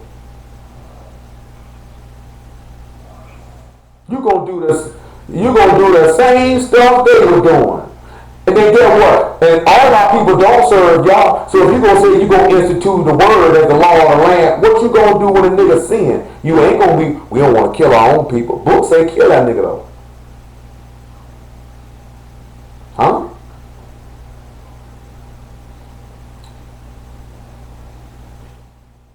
I'll be honest with you. Be real with it. If you took over America, you just as wicked as they are. You're not gonna do nothing different than what they did. How you gonna rule a country and you got a same wicked, evil, dark, sinful heart? Man, don't let these niggas make no fool out of y'all, man. Then let them which are in Judea flee into the mountains, and let them which are in the midst of it depart out, and let them not that are in the countries enter therein too. For these be the days of vengeance, that all things which are written may be fulfilled. But woe unto them that are with child, and to them that give suck in those days, for there shall be great distress in the land, and wrath upon the people. They shall fall by the edge of the sword, just like Yahshua fell by the edge of the sword. And they shall be led away captive into all nations. And Jerusalem shall be trodden down of the Gentiles until the time of the Gentile be fulfilled. Yahshua is representative of Jerusalem. He was trodden down by the Gentiles. So you had to be trodden down by the Gentiles. It's only right. Ezekiel chapter 5. We're going to look at Job chapter 9 in a minute. But Ezekiel chapter. So y'all think it's a game. Y'all think it's a game. He said all that stuff when Yahshua going into captivity is that you might consider. We didn't consider. We didn't consider. Ezekiel chapter 5, verse 5. Thus saith Yah, this is Jerusalem. I have set it in the midst of the nations and the countries that are round about her. She hath changed my judgments into wickedness more than the nations. You did worse than them. And my statutes more than the countries that are round about her, for they have refused my judgments and my statutes, and they have not walked in them. And guess what happened? And guess what happened? Hold what you got. Hold on, y'all. I got you, homie. I want y'all to come over here to Acts chapter 3. He said they refused my judgments and my statutes. They wouldn't walk in them. I want you to look at Acts chapter 3. Guess what? Israel's still doing it to this day. Y'all, let's just be honest with it. Let's just be honest with us as a people. Just go ahead and be real with it. Let's just say, I hate God. How many people just going to be honest enough to just look up and just tell the truth? I hate God. I hate it. How many of y'all going to be honest enough to do that there? And just sit back and say, I hate God. When we sit back, we show them that with our behavior every single solitary day. Huh? We show them that with our behavior every day, don't we? I'm going to tell you something, man. He just said, told you don't hearken to these prophets that tell lies to you falsely in my name. I ain't son. Don't you know somebody who God done something would teach you to love God and fear God and believe and trust in Him? Don't you think? Didn't that man tell you? He said, I don't know if he said, can a sinner open the eyes of the blind? That's why he said, if the blind lead the blind, they both gonna fall in the dead. If everybody in sin, how we gonna be led out of it? Somebody got to come out of sin so he can open somebody else's eyes so they can stop. But y'all just go ahead and keep listening to these false prophets sitting around here playing with your soul. I'm going to tell you something real. You better get your pastor after y'all's own heart. And for my members, some of y'all need to tighten up. Some of y'all are on the path. Some of y'all need to tighten up. Don't think you just got a spot reserved, man. I done told some of y'all this before, and we done went through this before. Lord will get rid of you and put somebody else in your place. It don't make no difference. One monkey don't stop no show. God's word going to keep moving. This thing going to keep going. You don't want to do it, he'll cut you off, put somebody there who will. And I pray to God don't none of y'all be sitting there so you can go to hell, because he wants you to sit there to hear the word so you can go to hell listening to it. Because you got to be a special kind of stupid to sit there to hear the word and go to hell listening to it. I'm talking about a special kind of stupid. Like, I don't even think there's an adjective to describe the level of stupidity that is. But you know, I'll try one day. You know what I'm talking about? I ain't looked in a dictionary in a long time. I used to read a dictionary when I was young. You know what I'm saying? One day I just might go on a mission. See, I don't like to get on the dictionary on the phone. See, I like to have the real ones. You just flip page and just read. And one day, Lord willing, I'm going to find a good enough adjective to describe that special kind of stupid you got to be to sit there and hear the word and go to hell. No, I'm telling you, the reason why I say this, and it ain't just to be funny or make people feel bad. It's to really sit back in your mind, get you to consider, like, I can't be this stupid. I know, I'm going to tell you, I sat in prison for 4.5 years. And I know, I ain't no stupid individual. But I know every day I sat and I said, well, you can't be this stupid to be sitting here with these people ringing this bell for you to get up and eat some slop for breakfast. And every time you look up, I got an ugly nigga to my left, an ugly nigga to my right. Nigga in the bunk below me beating his meat. Another nigga around here moving on the floor military style to get to a sissy. Niggas up in the middle of the night skied up on psych meds. Niggas crushing up psych meds, snorting them, thinking they on cocaine. I'm sitting in here with these niggas. You know the worst thing is to have a man look at you in the face and tell you, bruh, you not supposed to be here. Not because of none other than he sat down and heard me speak. We were talking about a matter, and Carl wasn't trying to be funny. I'm talking about, and this is a street dude too. And he like, my nigga, you ain't supposed to be here, bro. I know you ain't supposed to be here. You know how dumb that make you feel? Like what Paul say, man, he say ignorance is bliss. But when you know better, and you know better, it make it worse. Like Paul wasn't no dumb dude. So when he was sitting in prison, that hurt because he know, I ain't supposed to be here. This dude sitting in prison right now who feel the same way I felt, that no, I ain't supposed to be here. I'm smarter than this. I knew better. And you gonna sit here and hear the word, and you gonna sit here and hear the word and know better and not do better. You a special kind of stupid now. You a special kind of stupid. Acts chapter 3 verse 13. The God of Abraham, of Isaac, and of Jacob, the God of all fathers, has glorified his son Yahshua, whom you delivered up and denied. You refused his laws and his statutes. Remember, he the law made flesh. And denied him in the presence of Pilate when he returned and let him go. But ye denied the Kodesh one and the just, and desired a murderer to be granted unto you, and killed the Prince of Life, whom God raised from the dead, whereof we are witnesses. Because they didn't have eyes to see nor ears to hear.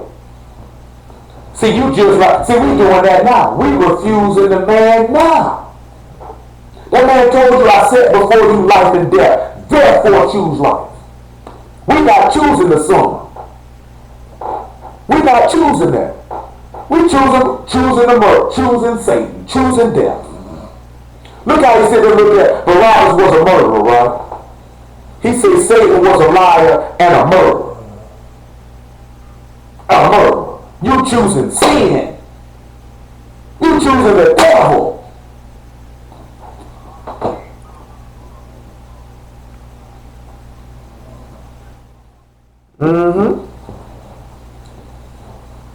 Come on back here to Ezekiel chapter 5. Man, you can't be playing with your life. Man, this thing bigger than just knowing you Israel, man. That's just a small step in a long journey.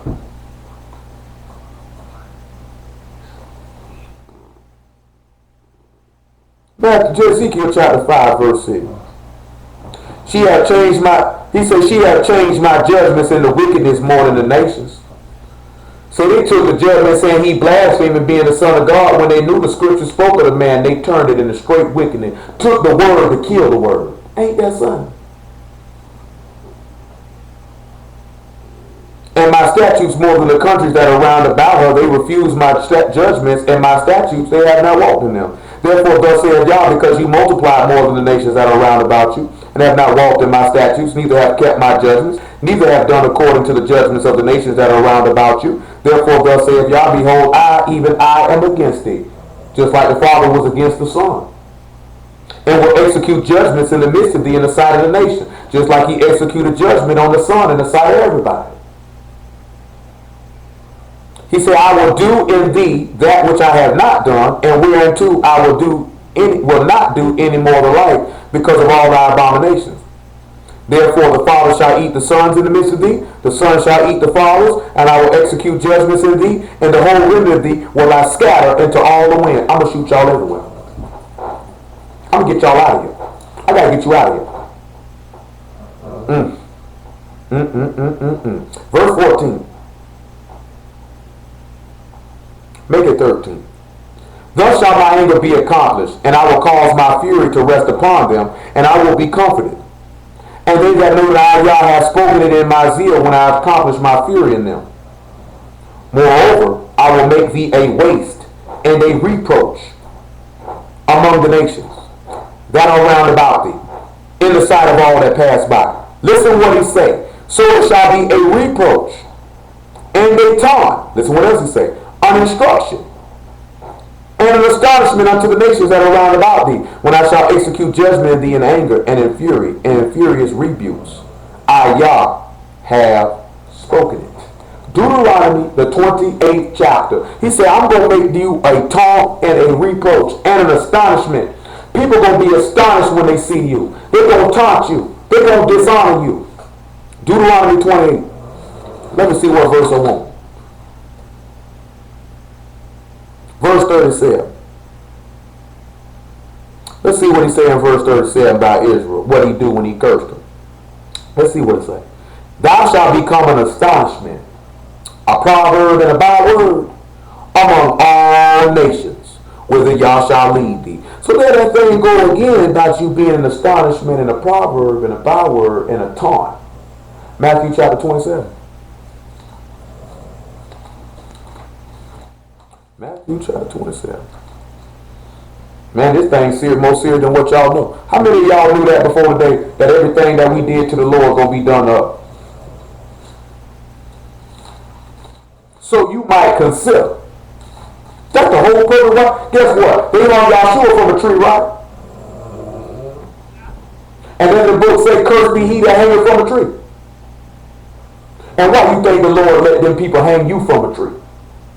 Because you are cursed people. So you might consider. Niggas sit back and read that book, how they took the Son of God and hung him from a tree, and they never thought to consider. That's why we get hung from.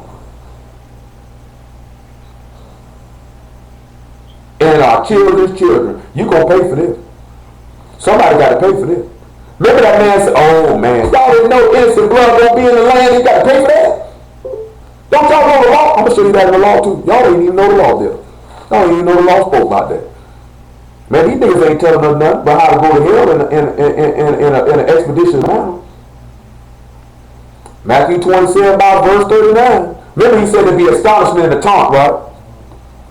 They that passed by reviled him, reproached him, wagging their heads, saying, thou that destroy the temple and build it in 3 days, save thyself if thou be the Son of God. Come down from the cross. Let's taunt him. Likewise, also the chief priests mocking him with the scribes and the elders said, he saved others himself, he cannot save. If he be the king of Israel, let him come down from the cross. Huh? He said, and we will believe him. He trusted in God. Let him deliver him now, if he will have him. And he said, for he said, I am the Son of God. The thieves also which were crucified with him came cast their teeth in him in the 9th hour, in the same in his teeth. Hold on, what else he say? Now from the 6th hour there was darkness over the land until the 9th hour. Come on back over here to Deuteronomy 28. So there was darkness in the land, right? That's what it said, right? Come on back over here to Deuteronomy. Man, the whole book about the Lord, he in the volume of every word now. And let me find this here is what I want. Let me find this here what I want. Verse 29 of Deuteronomy chapter 28. Matter of fact, hold on. Back me up to about verse 28. Deuteronomy 28 and 28. Deuteronomy 28 and 28. Everybody all right?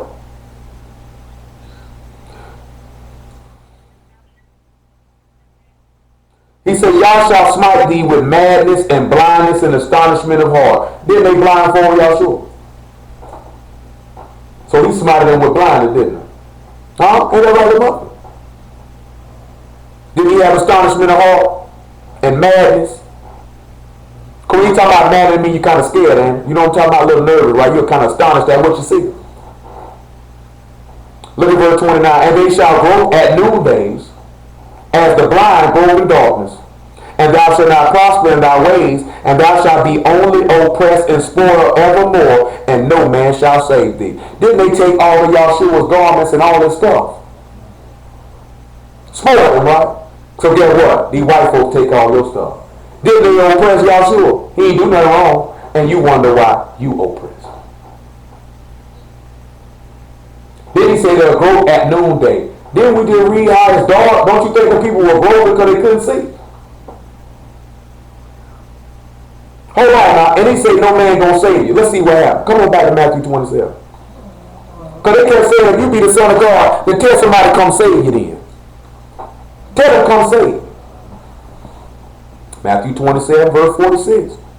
And about the 9th hour Yahshua cried with a loud voice saying, Eli, Eli, sabachthani. This is to say, my God, why hast thou forsaken me? Some of them stood there when they heard this, saying, this man called for Elias. And guess what? In another one of the gospel, they said he called for Elijah. Let's see if he gonna come save him. But no man shall save thee. No man came and got him off that tree. And ain't no man gonna come get your black behind either. Not till the time appointed. That's why the disciples asked him, well, at this time you restore the kingdom to Israel? He said, it's not known for you to know the times and seasons of the Father. Just go preach his word. The time gonna come, he gonna plan about it. You thought I forgot about that in Jeremiah 29. I ain't forgot about that. The man told you, he coming back to get us. He gonna put us back in that land. He ain't forgot about it. Look what he say now. And the rest said, let us see whether Elijah will come to save. Oh, it's right there in the one I was looking for. And straightway one of them ran and took a sponge and filled it with vinegar and put it on a reed and gave him to drink. The rest said, let be. Let us see whether Elias will come to save him. When Yahshua cried again with a loud voice, he yielded up to go. You see how these same curses was on the son, they turned around and they put him on up.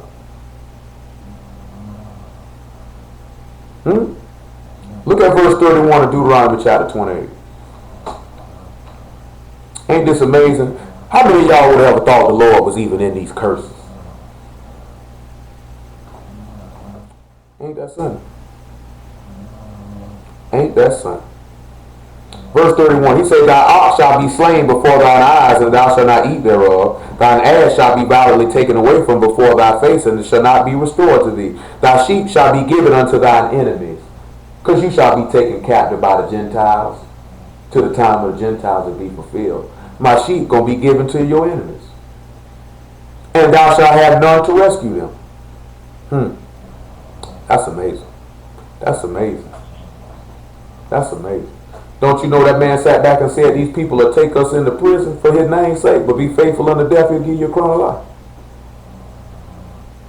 Ain't ready for that. I want y'all to look at one more thing in here. I want you to look at verse 43. Verse 43.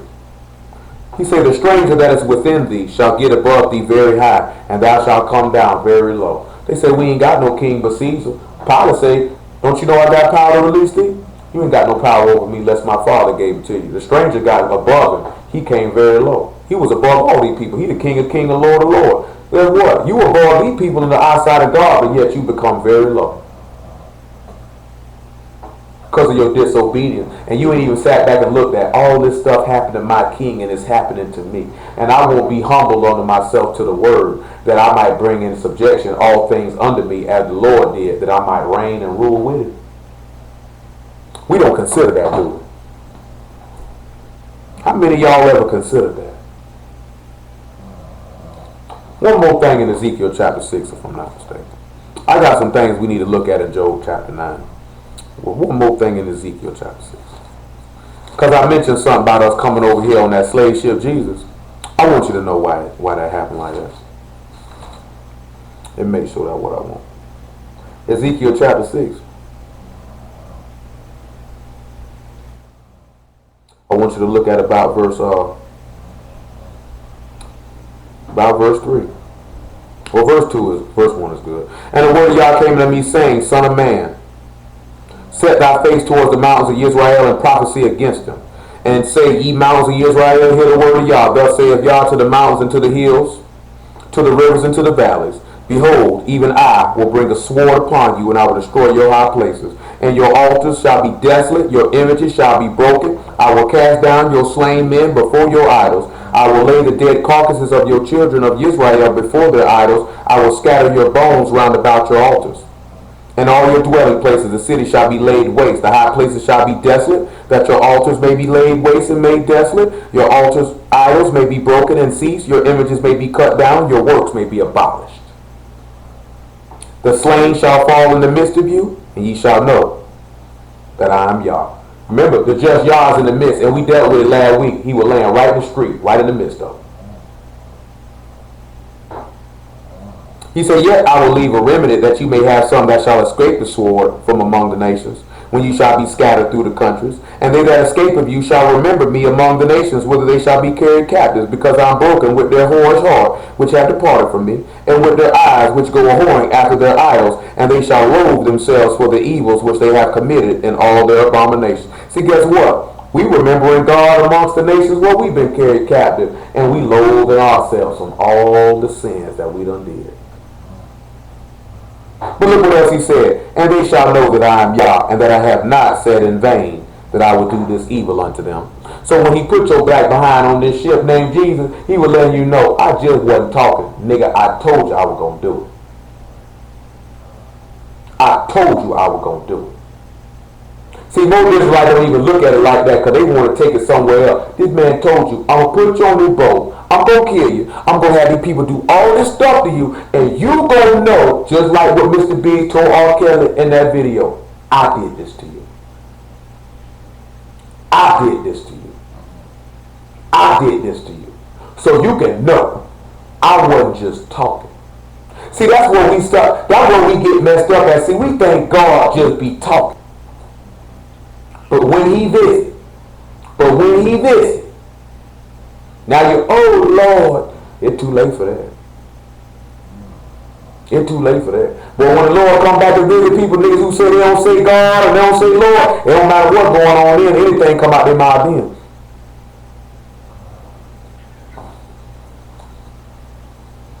Now I'm telling you, it don't matter what it is. You mess around, catch some of them, be like, oh Jesus. All I mean, y'all say they don't make no difference when he come visit.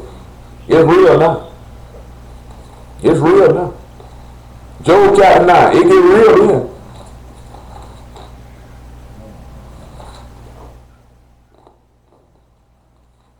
It get real then. I want we got to start back and look at it now. It get real then.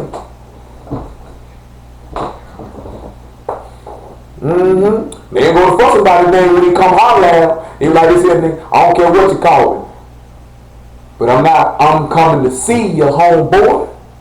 You ready for me? You like, look, I ain't ready for you, son. You can give me about 20 more minutes? I ain't got 20 more minutes.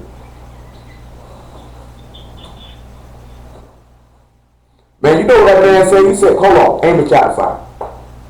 Aim at chapter 5. Now how some of y'all be feeling. Lord be slapping you upside the head. You like, Lord, I wasn't ready for it. And I said, yeah, I know you wasn't ready for it, but you finna go and get it though. Y'all better stop playing with this man. This man is full of long suffering, grace, and mercy. You know what I'm talking about? At the same time, though, he ain't nobody to be played with. I think it's Amos chapter 8. Make sure it's Amos 8. Amos 8:1. That's what I want. This is just for some of y'all to know.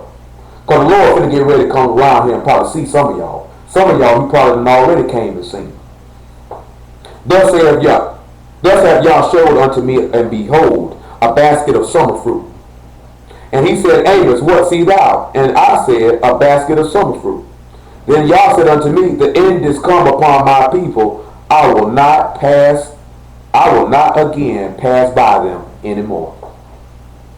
And the songs of the temple shall be howlings in that day, saith Yah. There shall be many dead bodies in every place. They shall cast them forth with silence. Hear this, O ye that swallow up the needy, even to make the poor of the land to fail. Guess what they did? They did that to Yahshua. They called him to fail. Made the poor or the humble of the land to fail. But come on back over here to Job chapter 9. I didn't want you to hear that there. You see how he said, I ain't passing by him no more.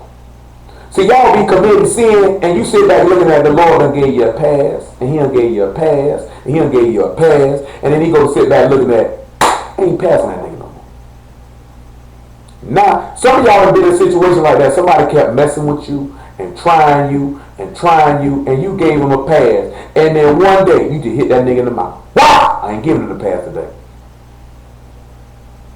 You know what I'm talking about? Everybody ain't done it. Some of y'all have felt like, if that nigga come try me one more time, I'm going to punch you in his face. I know working at Crowley, you probably felt like that almost every day. If they come over here to my desk one more time, I'm going to be on the news. I'm going to be on the news. They're going to be like, some black girl spazzed that Crowley, shot by 3 white people in the kneecap. They said they kept messing with me. They kept messing with me. But y'all know what I'm talking about. That's how the Lord be feeling. So you gonna try me like that, huh? See, the thing is what we sit back and look at. The very things that we don't like people to do to us, we do it to God. You don't want people to disrespect you. You want people to respect you. You want your kids to obey you. You don't obey God, and you get mad when your kids don't obey you. Like God don't give you some obedient children, and you disobedient to Him. You know what I'm talking about? You connive with people. You know what I'm talking about? Then you know what I'm talking about? Then you try to connive with God. You try to slip with God, slip with people. All the stuff you don't want people to do to you, you do with God. Then you look crazy with God. Why things don't go my way? Why everything I touch just fall apart? Because you's an idiot. You an idiot. The man told you you reap what you sow, right? And now I gotta mention that there. Especially the my member first. And then everybody. If I ever hear any one of you niggas say anything about karma, I'm gonna find you and I'm gonna punch you in your stomach on general principle. Ain't now one of y'all talking about you and you got no business talking about no karma. That's Hindu stuff. You know you reap what you sow.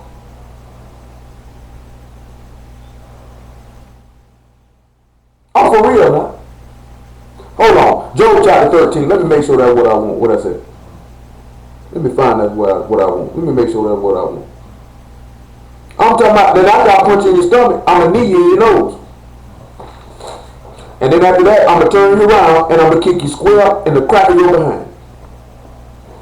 You know what I'm talking about? I'm here for real now. Because you got to have enough. Hold on, maybe Job 13 I want. You got to have enough sense to know what I'm going to sit here and say karma for. You just mentioned another God. That man told you don't be doing no junk like that. Somebody tried to play me with that stuff when we were talking about not wearing Nike last week. We might have well not wearing that. Nigga, please. Ralph Lauren is not a name of another God. Levi Strauss is not. Nobody worships Ralph Lauren. Nobody worships Levi Strauss. Nobody worships Nine West. Nobody worships Express Jeans. You know what I'm talking about? Nobody worships Adi Dassler, which is the name of the man who Adidas is named after. You know what I'm talking about? I forgot who Reebok named after. Nobody worships that. People worship Nike. See, I'm going to tell y'all something. Don't let these people get caught up with y'all in, oh, that's Illuminati symbols. You know an Illuminati symbol. We ain't dealing with that. Y'all know full well some of that stuff you know like this here. I ain't wearing that. You know what I'm talking about? You know what I'm saying? I didn't know nothing about no Illuminati symbols when I was in prison. But when I seen some of the clothing, I was like, man, this stuff is ugly the day is long. How you nigga wearing this? You know what I'm talking about? And then when I got out of prison, I found out about Illuminati symbols. You know what I'm talking about? But I'm looking at this stuff like, man, this stuff is ugly. This stuff is ugly. How anybody wear that? How anybody wear that? But you know, people wear what they want to wear. I ain't gonna wear it. You know what I'm talking about? I don't put everything on, man. I don't put everything on. I'm like I say, I keep it simple. I don't be wearing a whole bunch of crazy stuff. It didn't escape my mind what I was looking at. Come on back over here, Joe. I didn't escape my mind. You know this here now. That man ain't gonna be passing by your sins. He ain't gonna pass by too many times. You keep trying the man and he gonna show you better than he can tell you. That's all I can tell to you. Don't be no fool. Job 9:1. Then Job answered and said, I know it is of a truth, but how should man be just with God? I want y'all to know, I want to ask y'all a question.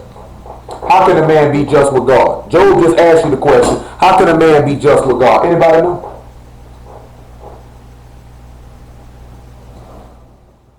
All you men on here, and don't none of y'all know how you just with God. Galatians chapter 2, verse 13. Job asked you a question. Let's see if Paul answered it.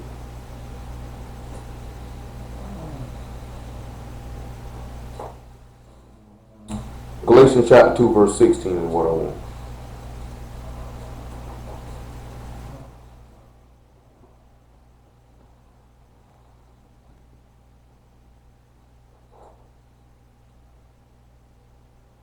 Knowing that a man is not justified by the works of the law, but by the faith of Yahshua the Messiah. Even we have believed in Yahshua the Messiah that we might be justified by the faith of the Messiah, and not by the works of the law. For by the works of the law shall no flesh be justified. But if, while we seek to be justified by the Messiah, we ourselves are also found sinners, is therefore the Messiah the minister of sin? God forbid. Then what? While we seek to be justified, we ought to be seeking to be justified by the faith that's in the Son of God. Ain't that how Abraham was justified? Didn't Isaiah tell you, by the knowledge of my righteous servant shall justify many? Then, while you seeking to be justified by the Son, by learning of him, then you would be obeying in the same process, wouldn't you? See, you're not going to be justified with God just with the commandments alone. You got to have the faith in the Son of God. The Ruach HaKodesh is not received by the law. Galatians chapter 5. Let me make sure that's what I want. Hold on. Make sure that's what I want. I think it's Galatians 5 that I want. Galatians 5 and 1.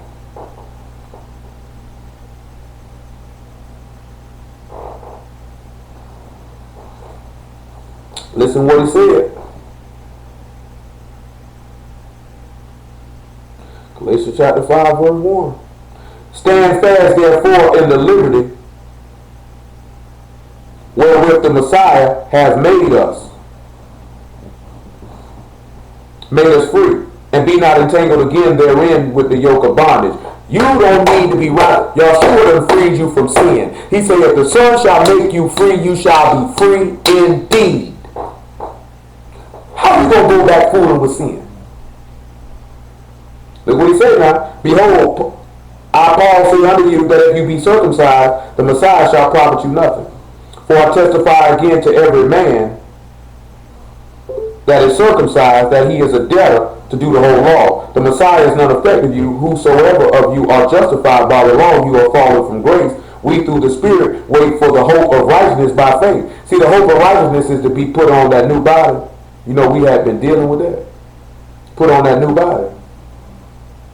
You know what I'm talking about? Your hope would be that you would meet the Son of God in the air because you believe. Remember he said that I'm the resurrection and the life. Whosoever believe and live in me shall never taste death. See, we can have a commandment, but if you don't have the faith, how you going to get the Spirit? Let me see if it's Galatians 3 and 1. That's specifically what I wanted.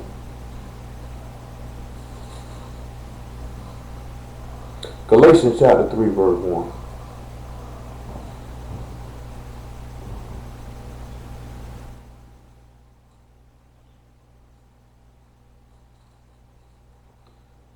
All right, y'all. O foolish Galatians, who have bewitched you that you should not obey the truth, before whose eyes Yahshua the Messiah have been evidently set forth, crucified among you? This only what I learned of you. Received ye the Spirit by works of the law, or by the hearing of faith?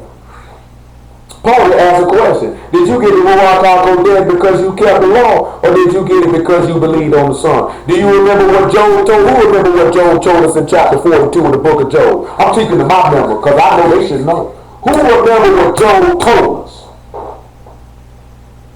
Because remember, we're dealing with the night they got eyes and they can't see, and they got ears and they can't hear. Job 42 verse 3. I know y'all don't remember. It's been a while. This man said, did you get the Spirit because you kept the law, or because you heard the word and believed it? You got to remember, our father Abraham was justified. He said Abraham believed y'all. It was counted to him for righteousness. How you going to get the Spirit and you don't believe in the Son of God?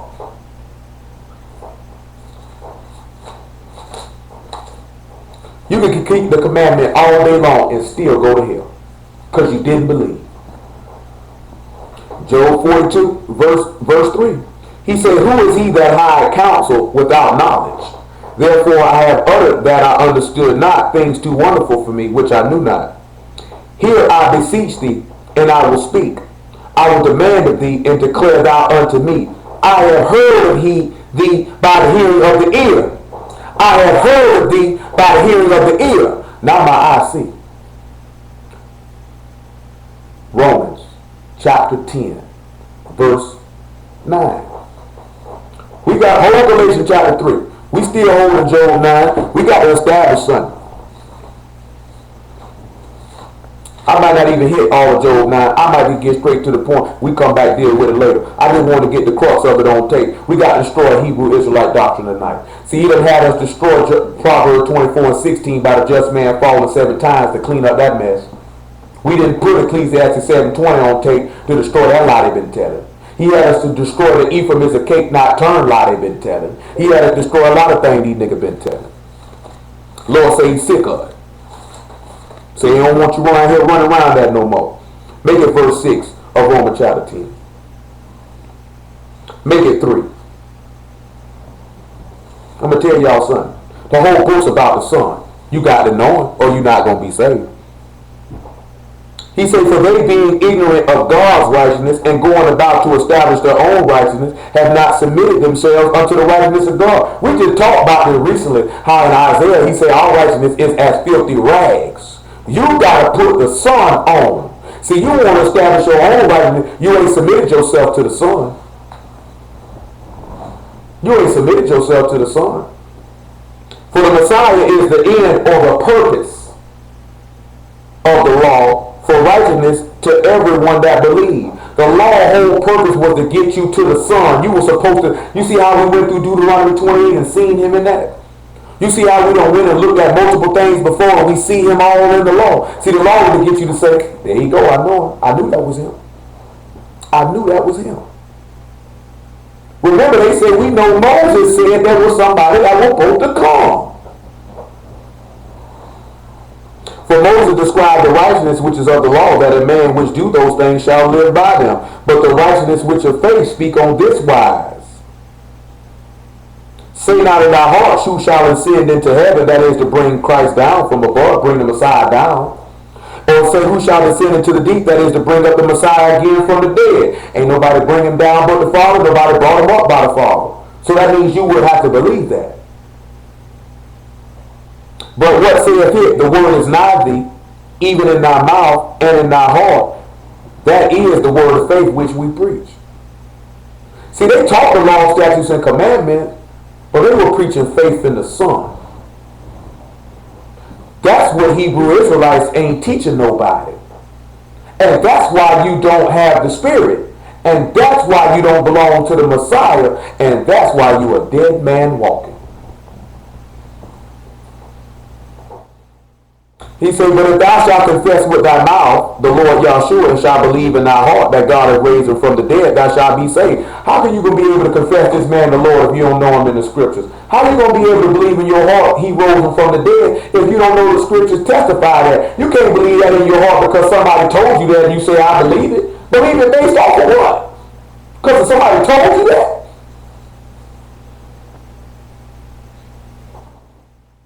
He said, for with the heart men believe unto righteousness, and with the mouth confession is made unto salvation. For you to believe unto righteousness, that means Job just told you, I heard it with my ear, I seen with my eye, I believed it when I heard it, because then I seen it.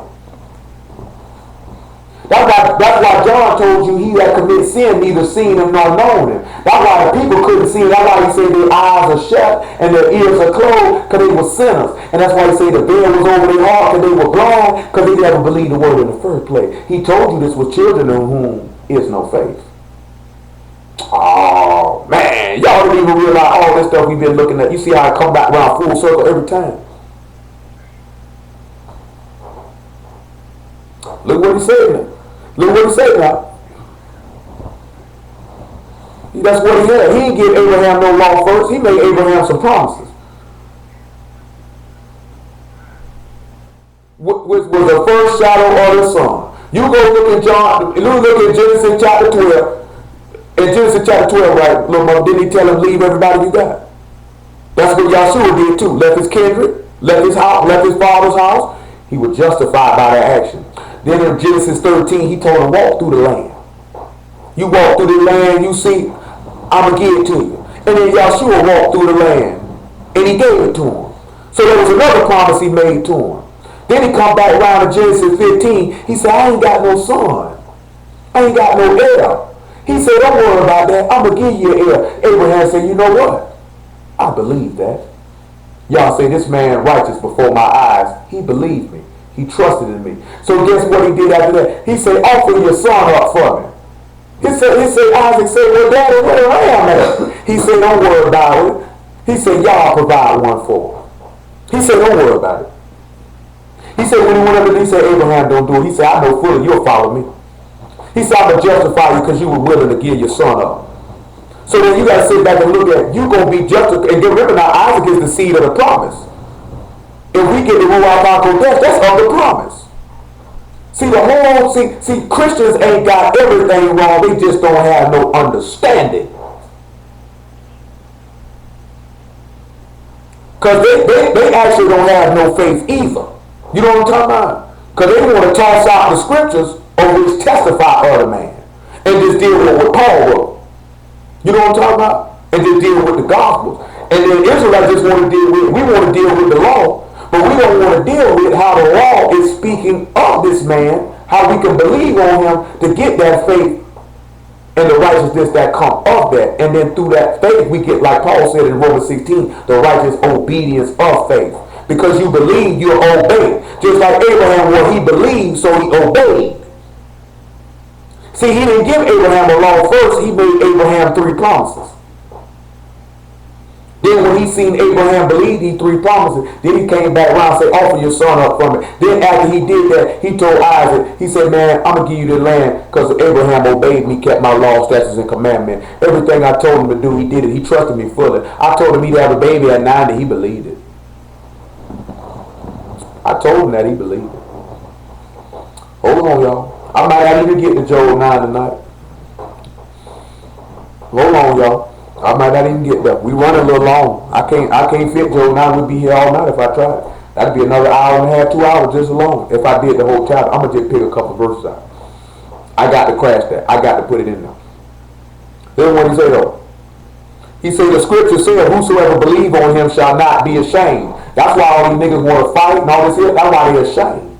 See, if you believe on the man, you're not going to be ashamed. That man told you that in Isaiah 28. There is no difference between the Jew and the Greek, for the same Lord is over all, is rich under all that call upon him. Whosoever shall call upon the name of the Lord shall be saved. But look what Paul said. How then shall they call on him whom they have not believed? How you gonna believe on somebody you ain't, and call on somebody whom you ain't never believed in? But hold on, look at what Paul said. How should they believe on him whom they have not heard? How you gonna believe on the Son of God you ain't never heard of? And how shall they hear without a preacher? And how shall they preach except they be sent? As is written, how beautiful are the feet of them that preach the gospel of peace and bring the glad tidings of good things. But they have not all obeyed the gospel. For Isaiah said, Yah, who hath believed our report? Yahshua came with the report. They didn't believe the word. They had eyes, they couldn't see. They had ears, they didn't hear. Look what Paul tell you. So then faith come by hearing, and hearing by the word of God. That's what Job just told you. I heard it, then I seen it. The arm of Yah was revealed unto me. How you say you believe on this man and you ain't never heard of it? That means you can't be justified by the knowledge of this righteous servant, which means therefore you can't get the spirit. Which means basically your commandment keeping is in vain because you lack the vital component, which is faith. The man said God looking for those who serve him in spirit and truth. For you to get the spirit, meaning in faith. Truth is the law. You got to have both. Got to have both. You can't have faith and no law, and you can't have law and no faith. And I'm going to tell you, the first thing is what stumble up people the most. That's the faith part. Back to Galatians chapter 3. That's what stumble up people the most. You actually don't believe.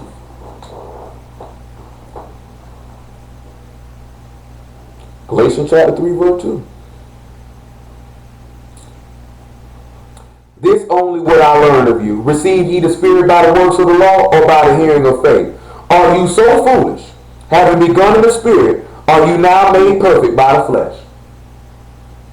Have you suffered so many things in vain, if it be yet in vain? He therefore that minister you the Spirit and work miracles among you, do he it by the works of the law or by the hearing of faith? He said, he that ministered to you the Spirit work miracles among you. You can't work no miracles if you don't believe in God.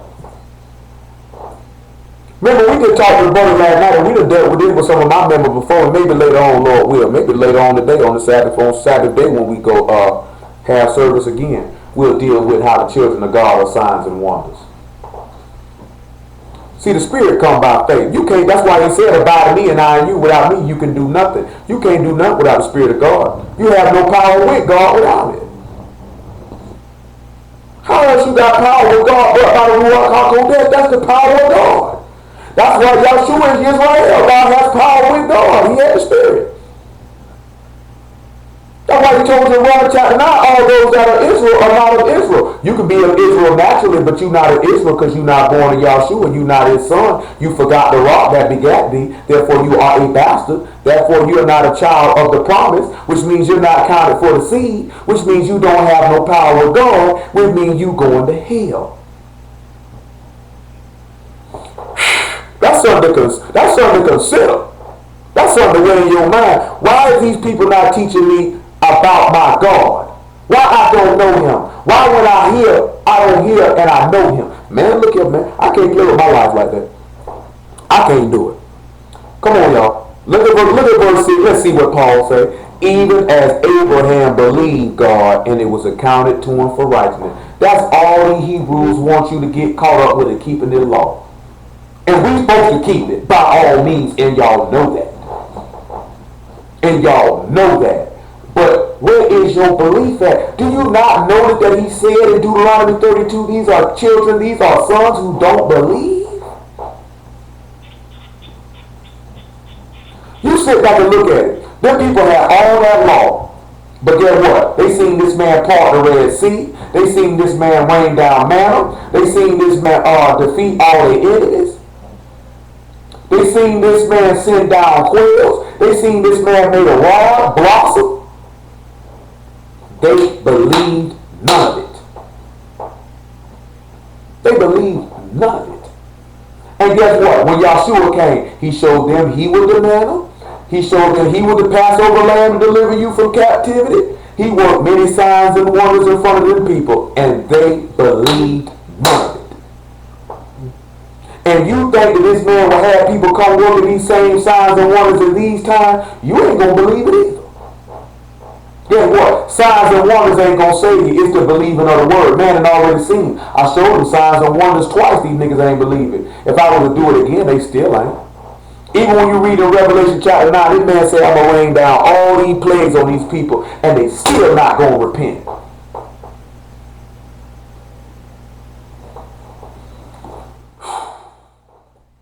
Man, this thing too critical.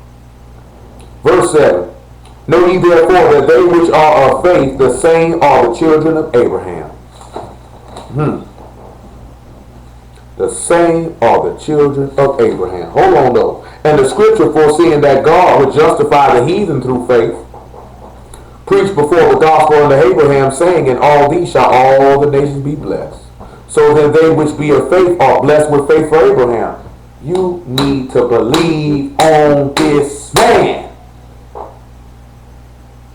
Do you know how many times did he ask him, do you believe on the Son of God? Do you believe in me?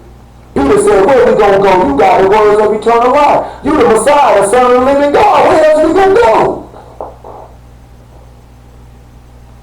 Back to Job chapter 9. That's how a man be made just with God. Yeah, Paul told you in Romans chapter 2, it's the doers of the law that are justified with God, not the hearers. But guess what? You need some faith to go along with that. You need some faith to go along with that. That law alone ain't going to do you. He didn't promise you a law. He promised you a seed. That seed is the Messiah. That man, from Genesis chapter 1, that man ain't promised you no law. He promised you salvation through his son. I want y'all to drop down to about verse 13. Or actually about verse 11 of Job chapter 9.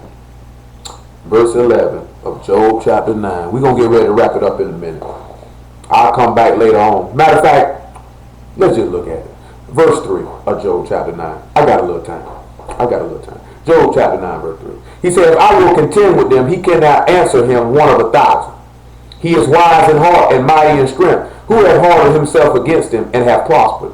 Which remove mountains and they know not, which overturned them in his anger, which shake the earth out of her place, and the pillars thereof tremble, which command the sun, and it rise not, and seal up the star. Matthew chapter 27. Let's see how he removed mountains and shook the earth out of place. Yo, we already read he made it dark. I hope you caught that.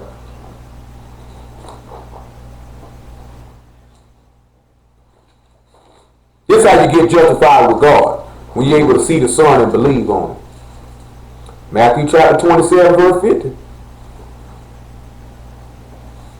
Yahshua, when he cried again with a loud voice, yielded up the ghost. And beheld, the veil of the temple was rent in twain from the top of the bottom, and the rocks did quake, and the rocks rent. And the earth did quake, and the rocks rent. Sound like to me he removed the mountains, overturned them, and shook the earth out of place. We know it went dark. He commanded the sun, it didn't rise. Job chapter 9. Look at verse 8. We gonna roll. Y'all just bear with me. I'm gonna get y'all out of here just a moment.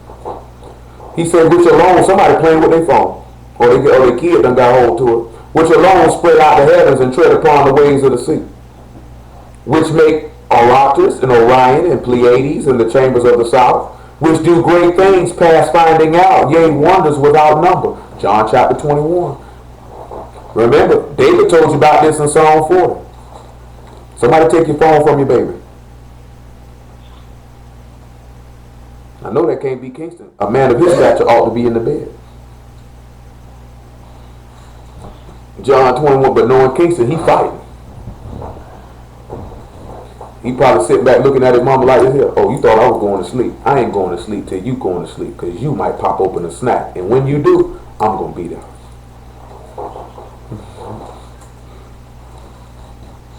Yeah, your sister told me too, Mouth Kingston around here trying to flex his bicep, think he's strong. I'm going to watch him too. They ain't going to be out benching me. And he ain't even 2 years old yet. Out here out curling me. Keep my eye on him. He said, this is the disciple which, it's verse 24, the 21st chapter of St. John. This is the disciple which testified these things and wrote these things, and we know that his testimony is true. There are also many other things which Yahshua did, which if it should be written every one, I suppose the world itself could not contain the books that should be written. Could this man do great things past finding out, yea, young wonders without number? Come on back to Job 9. It's amazing how this man everywhere. Look what he said in verse 11 of Job chapter 9. Lo, he go by me, and I see him not. He pass on also, but I perceive him not. Gentlemen, what do you think they're talking about with the Lord? He said he go by me, I don't perceive it's him though. He said he passed by. He said, but I don't perceive him. He said, I go by and I don't see him though. You know what I'm talking about? I'm going to see. Do you think that that's the same thing? Did Joseph come to your mind? Remember when Joseph saw his brothers and they didn't know who he was? He made himself strange to him. So you were thinking about Luke. Was you thinking about Luke? Mm-hmm. I know you did. I didn't want to see if you remember Joseph. Luke chapter 24, verse 15.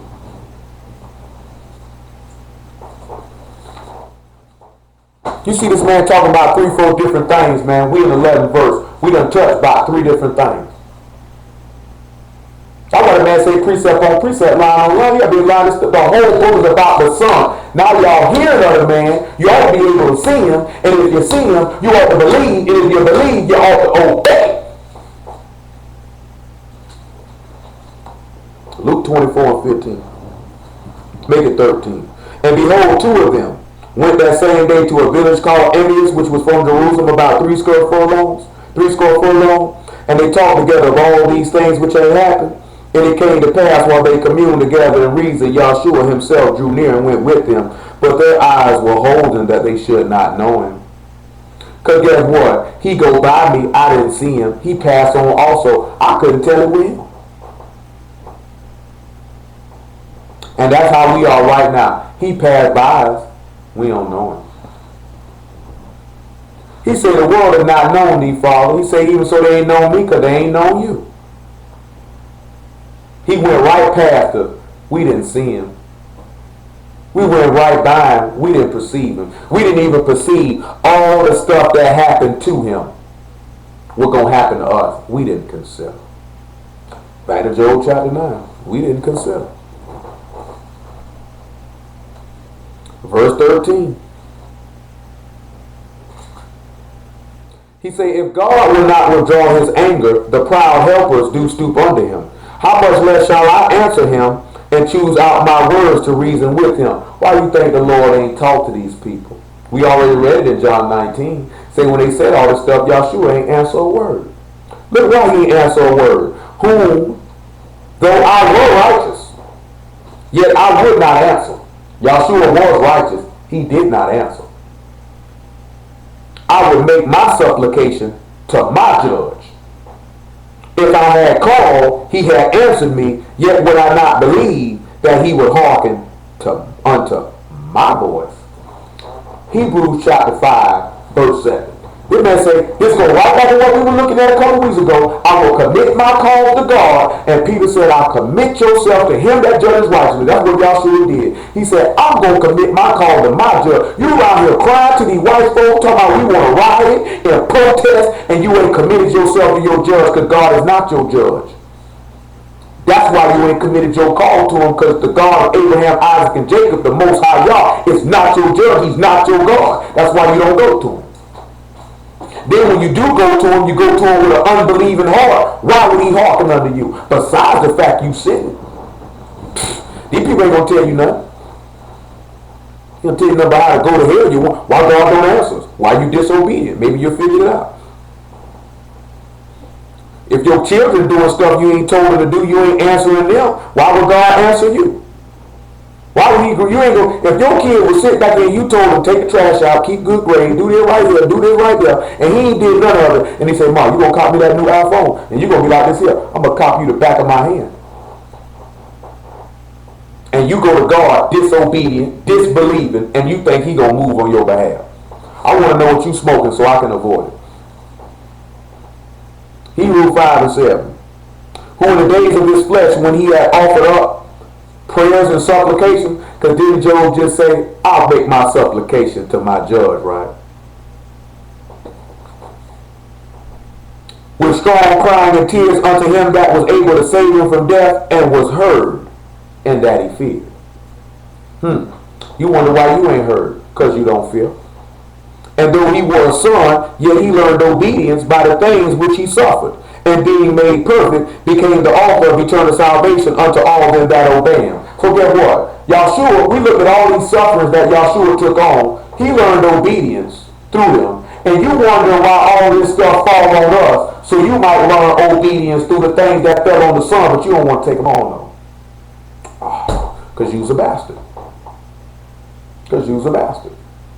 You illegitimate. Have you not looked at all these stuff that fell on the son? And all this stuff on us.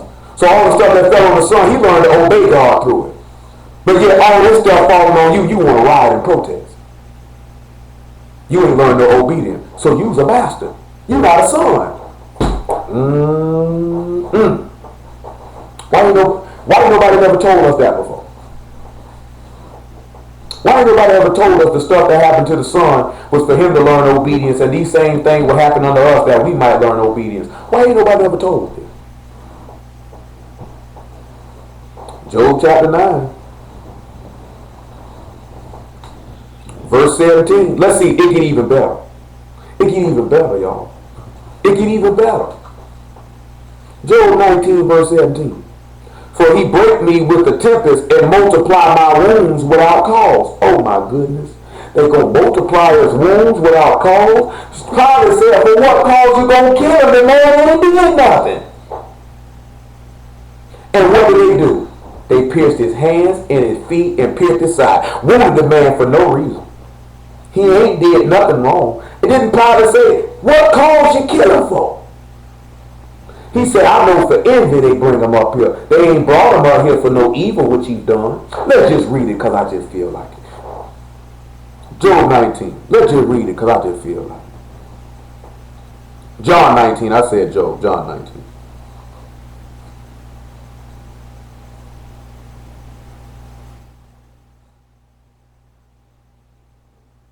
John 19. Let me make sure that's what I want. Make sure John 19 is what I want. Matter of fact, let's spend maybe Matthew 27, what I want. Ain't this amazing? And you wonder why we get wounded without cause. Not every time we ain't did nothing wrong. Sometimes we done something wrong. Sometimes we ain't did nothing wrong. Sometimes we ain't did nothing wrong. Matthew chapter 27. Verse 11. I'm gonna get ready to let y'all go. We just ride, man. We've been taking a lot of time out these last couple weeks. Ain't gonna hurt nothing. It ain't nothing but the word. Yeah, you love God, you should love to hear the word.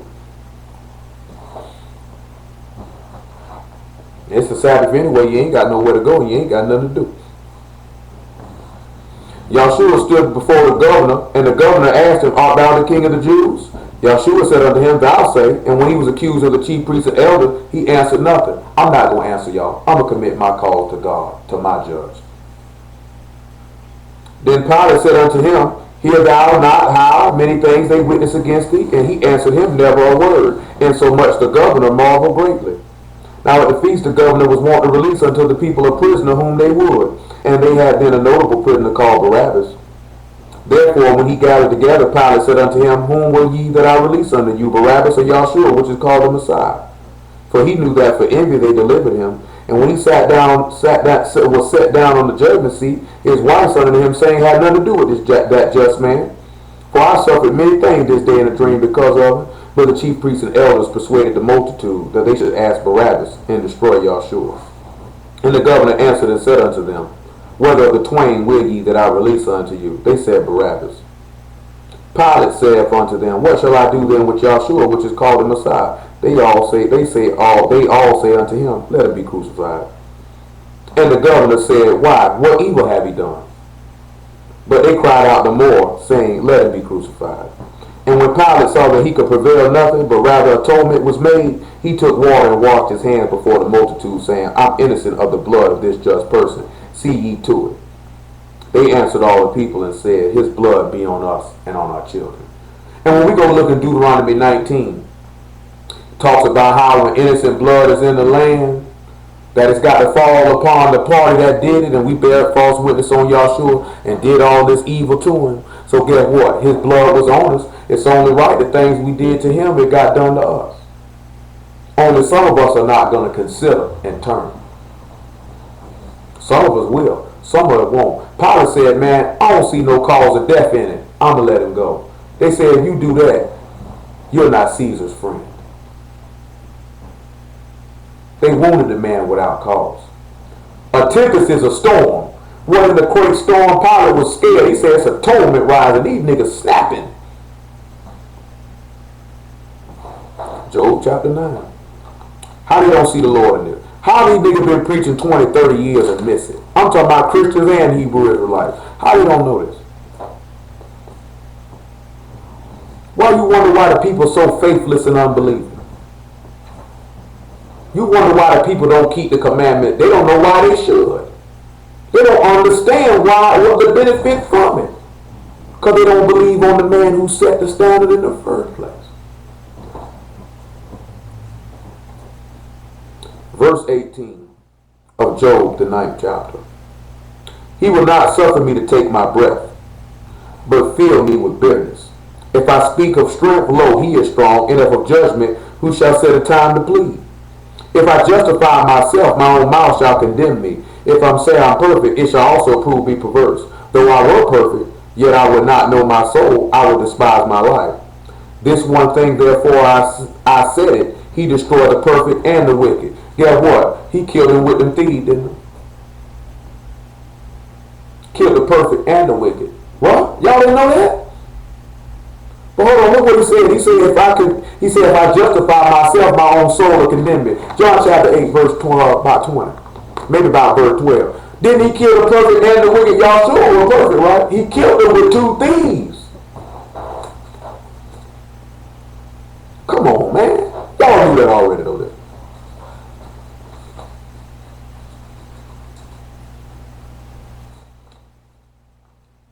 It's amazing how much we don't know and these people ain't telling us nothing. John chapter 8, verse 12.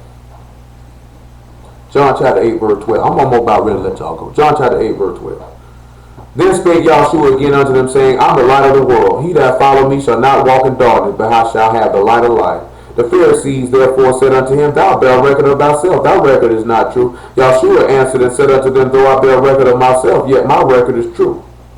For I know whence I came and whither I go. You cannot tell me whence I come and whither I go. Ye judge after the flesh. I judge no man. And yet if I judge, my judgment is true. For For I am not alone, but I and the Father that sent me. That's what y'all don't sit back and look at. If I judge, my judgment is true, because Yahshua is with me who sent me to do it.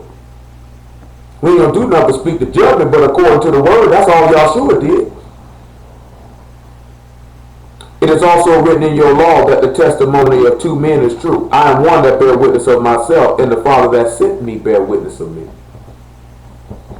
Even in the end, Yahshua didn't justify himself and condemn himself. The Father did when he rose him from the dead, which the faith that he had. The same way you'll be justified by the faith you got in the Son to be rose from the dead. We already read in Romans chapter 8.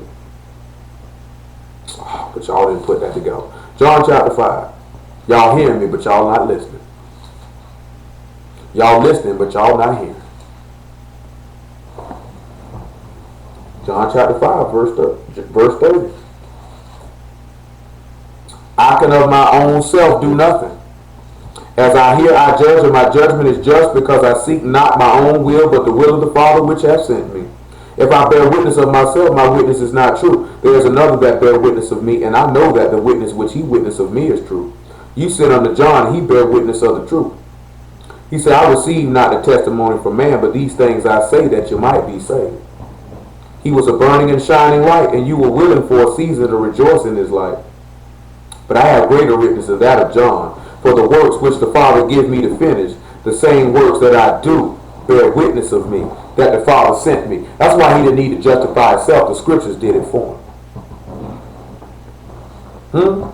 He said the works that he do, they bear witness of me. That means if you knew the law and the prophets, everything that's written into it, everything he did was fulfilling that bear witness. He was the Son of God. He was the Messiah. How you got faith in this man and you don't know that? See, a brother asked earlier about the thief on the cross. Why did Yahshua say what he said? That was going back to the law. That was going back to Joseph. They just think that man said, you'll be with me today in paradise. If you know the law, you know why he said that. How you know this man? How you believe in a man you don't even know? That's why we was mentioning that to y'all earlier. We couldn't be married to the man unless we know him. That's why I tell you, how y'all gonna want to go marry somebody you don't even know who you marrying? How you gonna be married to the Lord and you don't even know who you marrying? You wonder why I said that. I was saying it for a reason. It always gonna come back to the Lord. It's always gonna come back to him. Y'all sit up there, y'all just run. I like it. I like him. Y'all don't sit back and look at stuff like that. Y'all move. Some of y'all move too fast. That's why your life in shambles. That's why you ain't never been able to do stuff, because you ain't got no patience. You move too fast. You want what you want when you want it. That's a childish mentality. I want it, I want it, I want it. I want it, I want it, I want it. Then when you end up getting it, you find out just like little kids end up with, I got a bellyache. I ain't really want that bad. It's too late. Now you done it. You done made a mess. Now you done pooped all in your mama's bathroom. She got to clean all the stuff up because you couldn't control yourself. Come on back to Job chapter 9. Throwing up everywhere. When I say poop, you know throwing up ain't nothing but doodling out your mouth.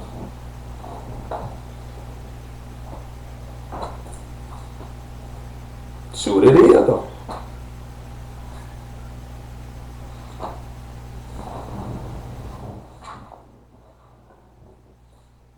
Where we at now? We at verse 22. Remember that go right back. He said, I destroy the perfect with the wicked. Look at verse 22 though. If the scourge lay suddenly, he will laugh at the trial of the innocent. Then we had Yahshua on trial. And that man was innocent. You just heard Pilate say, man, I ain't got nothing to do with this man judge. This man innocent. He ain't did nothing wrong. Did they whoop him? Matthew 27, just so y'all can see that he whooped. For those of y'all that didn't know that it was written that he will whoop. Matthew 27, verse 26. My people know this here, but just for those who you on here who ain't never heard it before. Then released he Barabbas unto them, and when he had scourged Yahshua, he delivered him to be crucified. So guess what? He laughed at the trial of the innocent. Because look what? Psalm chapter 2, right? Psalm chapter 2, right? He said that he would laugh at them who plotted against his anointing. See, y'all was in heaven laughing at these people like these stupid people really think they doing something. They don't even know they fulfilling my plan. They didn't even know every one of y'all blaspheming and running your mouth and mocking, making this man a taunt and an astonishment and a byword and a proverb. Oh, that's what I forgot. To show you how he was an astonishment. I'm laughing at you. You stupid idiots. Because you had eyes to see and saw not, and ears to hear and heard not. Don't follow that pattern. Got too many people in this book made too many grave errors. Job chapter 9 verse 24. Because you know this is a Hebrew Israelite favorite verse. They say this the white man. This the white man right here, though. Listen to it. The earth is given into the hand of the wicked. He covered the faces of the judges thereof. If not, where and who is he? Now the earth would be the world, right?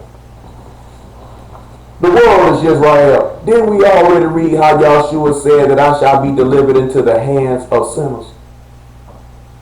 Have we not established all this stuff in Job is sitting here talking about him? So wasn't he delivered into the hand of the wicked? We already read it in John in Matthew 26, verse 45. He said, arise, let us be going. The Son of Man shall be betrayed into the hand of sinners. How do you get the white man out of that? Then he said the faces of the judges thereof are covered. 1 Corinthians chapter 2. 1 Corinthians chapter 2. Let's see if their eyes were covered. Man, I don't know how y'all even sit down and that's why I be telling y'all, if you know these Hebrew Israelite dudes stupid, why you even having conversation with them? If you know they ain't got no standard, why is you even having conversation with them? You ain't gonna do nothing but turn around and be a sinner right, wrong, good. Leave them stupid niggas alone. 1 Corinthians chapter 2 verse 4. Look at verse 1. I'm feeling good right now. And I, brethren, when I came to you, came not with excellency of speech or of wisdom, declaring unto you the testimony of God. I don't come to y'all with no excellent speech. Look at my vocabulary real good. Ain't no sense of doing all that. They be like, he always saying nigga and be saying all that crazy stuff, talking about poop and all this old type of stuff. Man, we got to use all these fancy words, man. Y'all get the gist of it. For I determined not to know anything among you save Yahshua the Messiah and him crucified. Guess what? I don't want to know nothing other than the Son of God and that he was killed for my sake. That's all I want to know. That's all you've been hearing tonight. And I was with you in weakness and in fear and in much trembling. And my speech and my preaching was not with enticing words of man's wisdom, but in demonstration of the Spirit and of power. My speech and my preaching tonight wasn't with man's wisdom, just showing you the power and the Spirit of God. That's all. He said, howbeit we speak wisdom among them that are perfect, not the wisdom of this world, nor of the princes of this world that come to naught, but we speak wisdom of God, the wisdom of God in the mystery. See, we speaking in the hidden truth. That's what we'll be doing all night, speaking the wisdom of God in the mystery. Even the hidden wisdom which God ordained before the world under our glory. Get what? He appointed this mystery of Yahshua for our glory. It's been revealed in these last times for our sake. Which none of the princes of this world knew, for had they known it, they would have not crucified the Lord of glory. He covered the eyes of the judges thereof. They did not know. They could not see. We already read where Yahshua said their eyes are shut, their heart is made wax gross and fat. And their eyes have he shut, and their ears have he closed. How they get the white man out of that? Job chapter 9 again. I don't know how they got the white man out of that. Any of y'all know how they got the white man out of that? They quick to scream, that's the white man.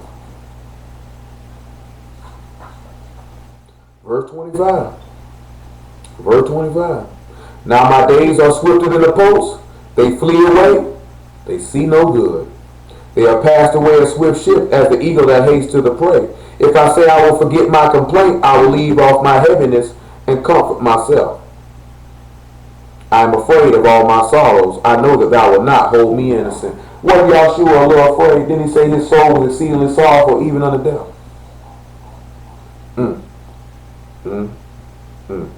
He said, if I be wicked, why then I labor in vain? And we know he wasn't wicked and his labor wasn't worthless, because by his death and by his blood, he justified men. Matter of fact, Romans chapter 5. Romans chapter 5. Romans chapter 5. I'm finna let y'all go. Romans chapter 5. The Lord is good. I thank the Lord for the truth. I thank y'all in the name of Yahshua for the Ruach HaKodesh. Because without it, we would have nothing. We have a shot of life through that. Romans chapter 5, verse 15. But not as the offense, so also is the free gift. For through the offense of one many be dead, much more the grace of God and the gift of grace, which is by one man, Yahshua the Messiah, have abounded unto many. And it was not by one, and it was not as it was by one that sinned, so was the gift. For the judgment was by one to condemnation, but the free gift is of many offenses unto justification.